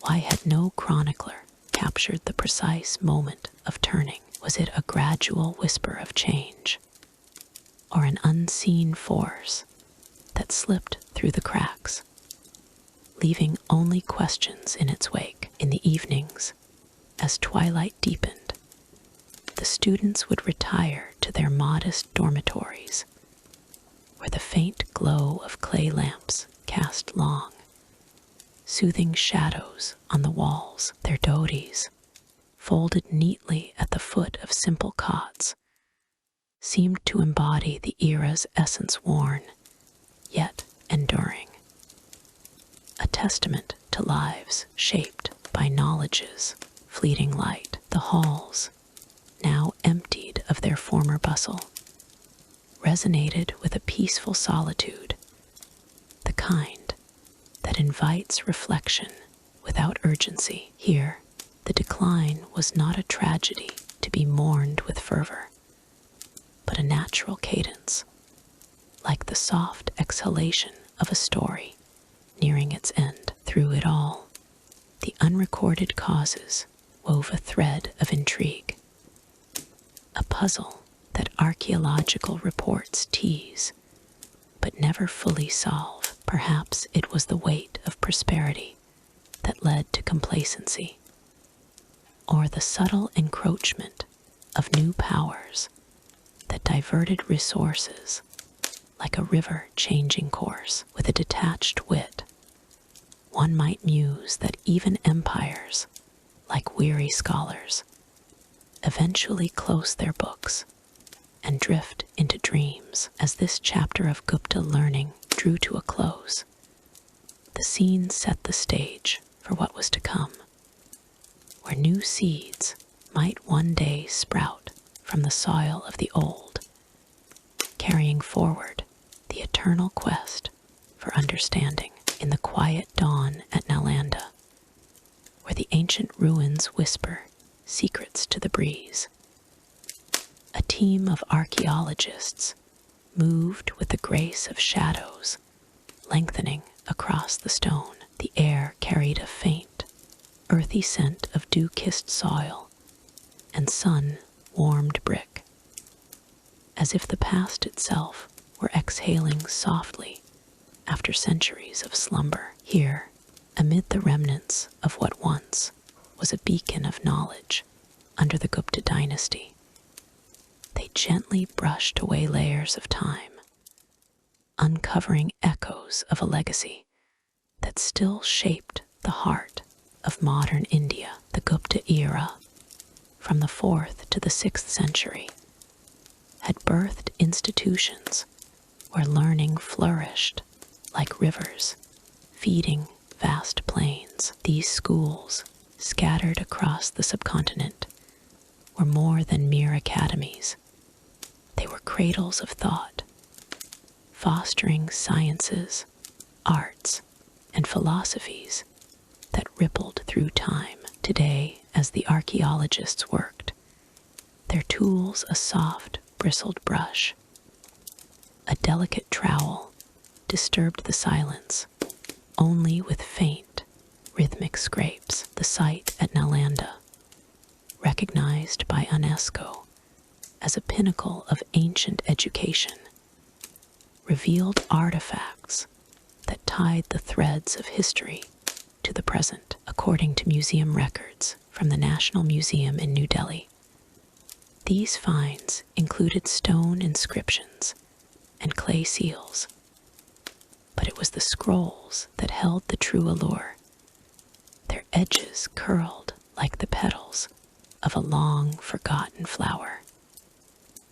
One archaeologist, Dr. Meera Singh, knelt beside a shallow pit, her fingers tracing the outline of a bundled manuscript. The scroll emerged slowly, dusted with the fine, cinnamon-hued powder of aged earth, its surface glinting where ink had caught the morning light. She paused, inhaling the musty aroma of papyrus and ink, a scent that evoked libraries filled with the hush of turning pages. Imagine, she murmured to her colleague, a subtle smile playing on her lips.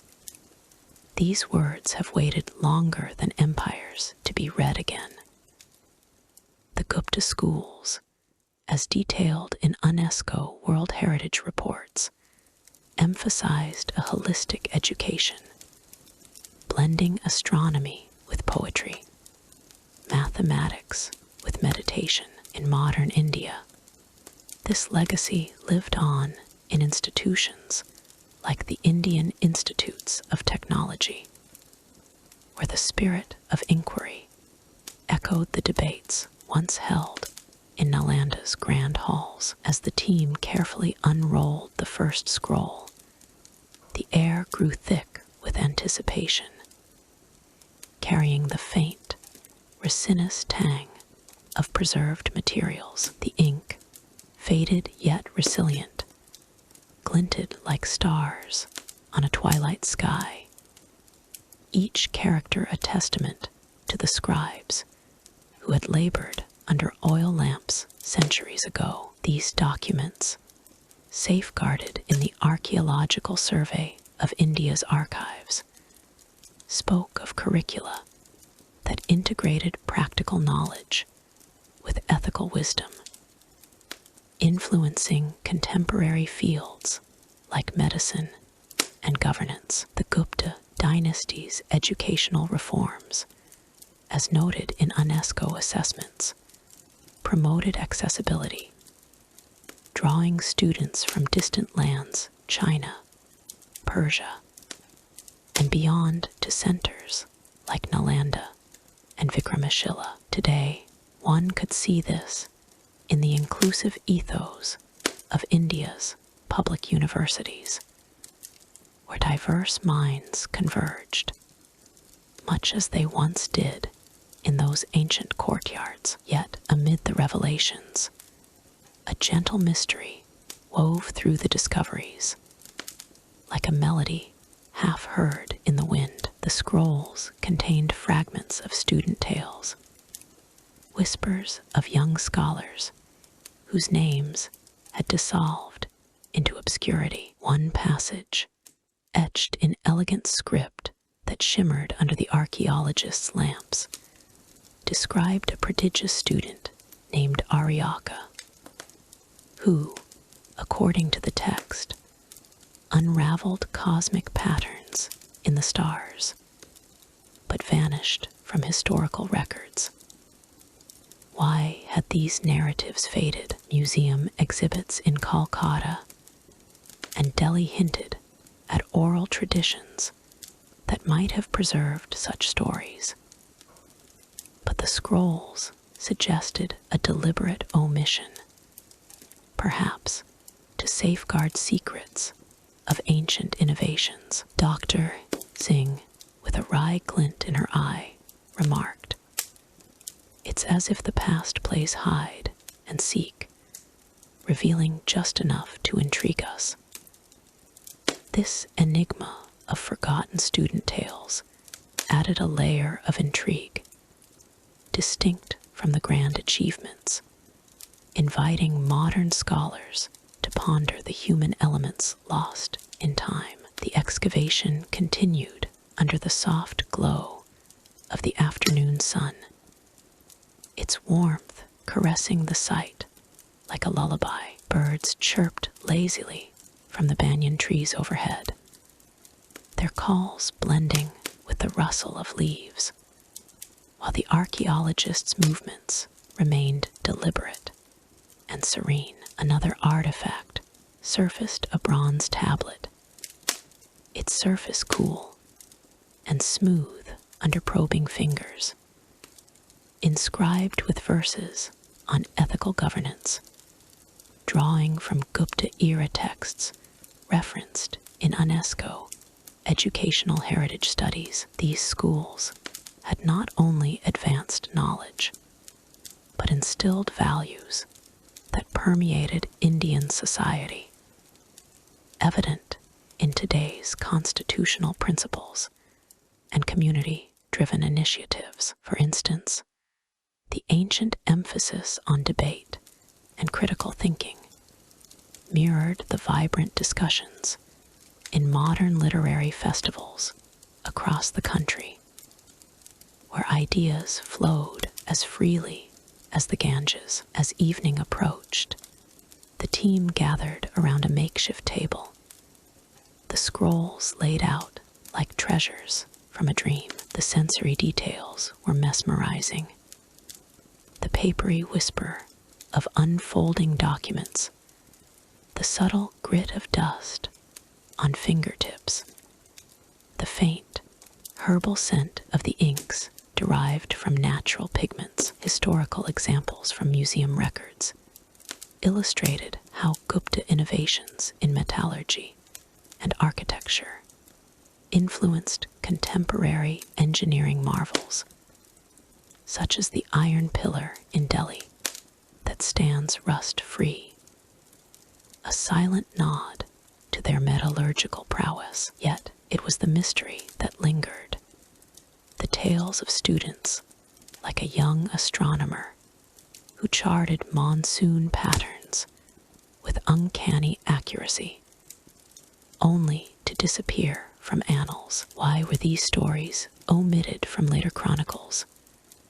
Perhaps, as Dr. Singh speculated with gentle humor, the students themselves chose obscurity, preferring the quiet pursuit of knowledge over fame, a wit as subtle as the stars they studied. In the fading light, the legacy of the Gupta schools revealed itself not as relics, but as a living force. Modern India's educational landscape, from rural schools to urban research centers, carried the imprint of these ancient institutions, fostering innovation and cultural exchange. UNESCO reports highlighted how Nalanda's revival as a university in the 21st century symbolized this enduring influence, bridging eras with a shared pursuit of wisdom. The archaeologists, their faces softened by the day's end, felt a profound connection, as if the forgotten student tales were invitations to continue the dialogue. One scroll, particularly fragile, depicted a classroom scene. Students under a thatched roof, debating philosophy as lamps flickered, casting warm, golden hues, the ink's glint caught the last rays of sunlight, evoking the same wonder that had drawn learners centuries ago. This mystery of vanished narratives, unique in its focus on personal legacies rather than institutional grandeur, prompted reflections on what stories might still lie buried, waiting for gentle hands to uncover them. As the stars began to emerge, painting the sky with a soothing tapestry, the team paused, their work a bridge between worlds. The Gupta school's legacy, woven into the fabric of modern India, reminded all who listened that knowledge, like the earth itself, endured through cycles of discovery and repose. And so, with the serenity of a closing chapter, we turn toward what comes next, where new light might reveal even deeper truths. Word count 1,500.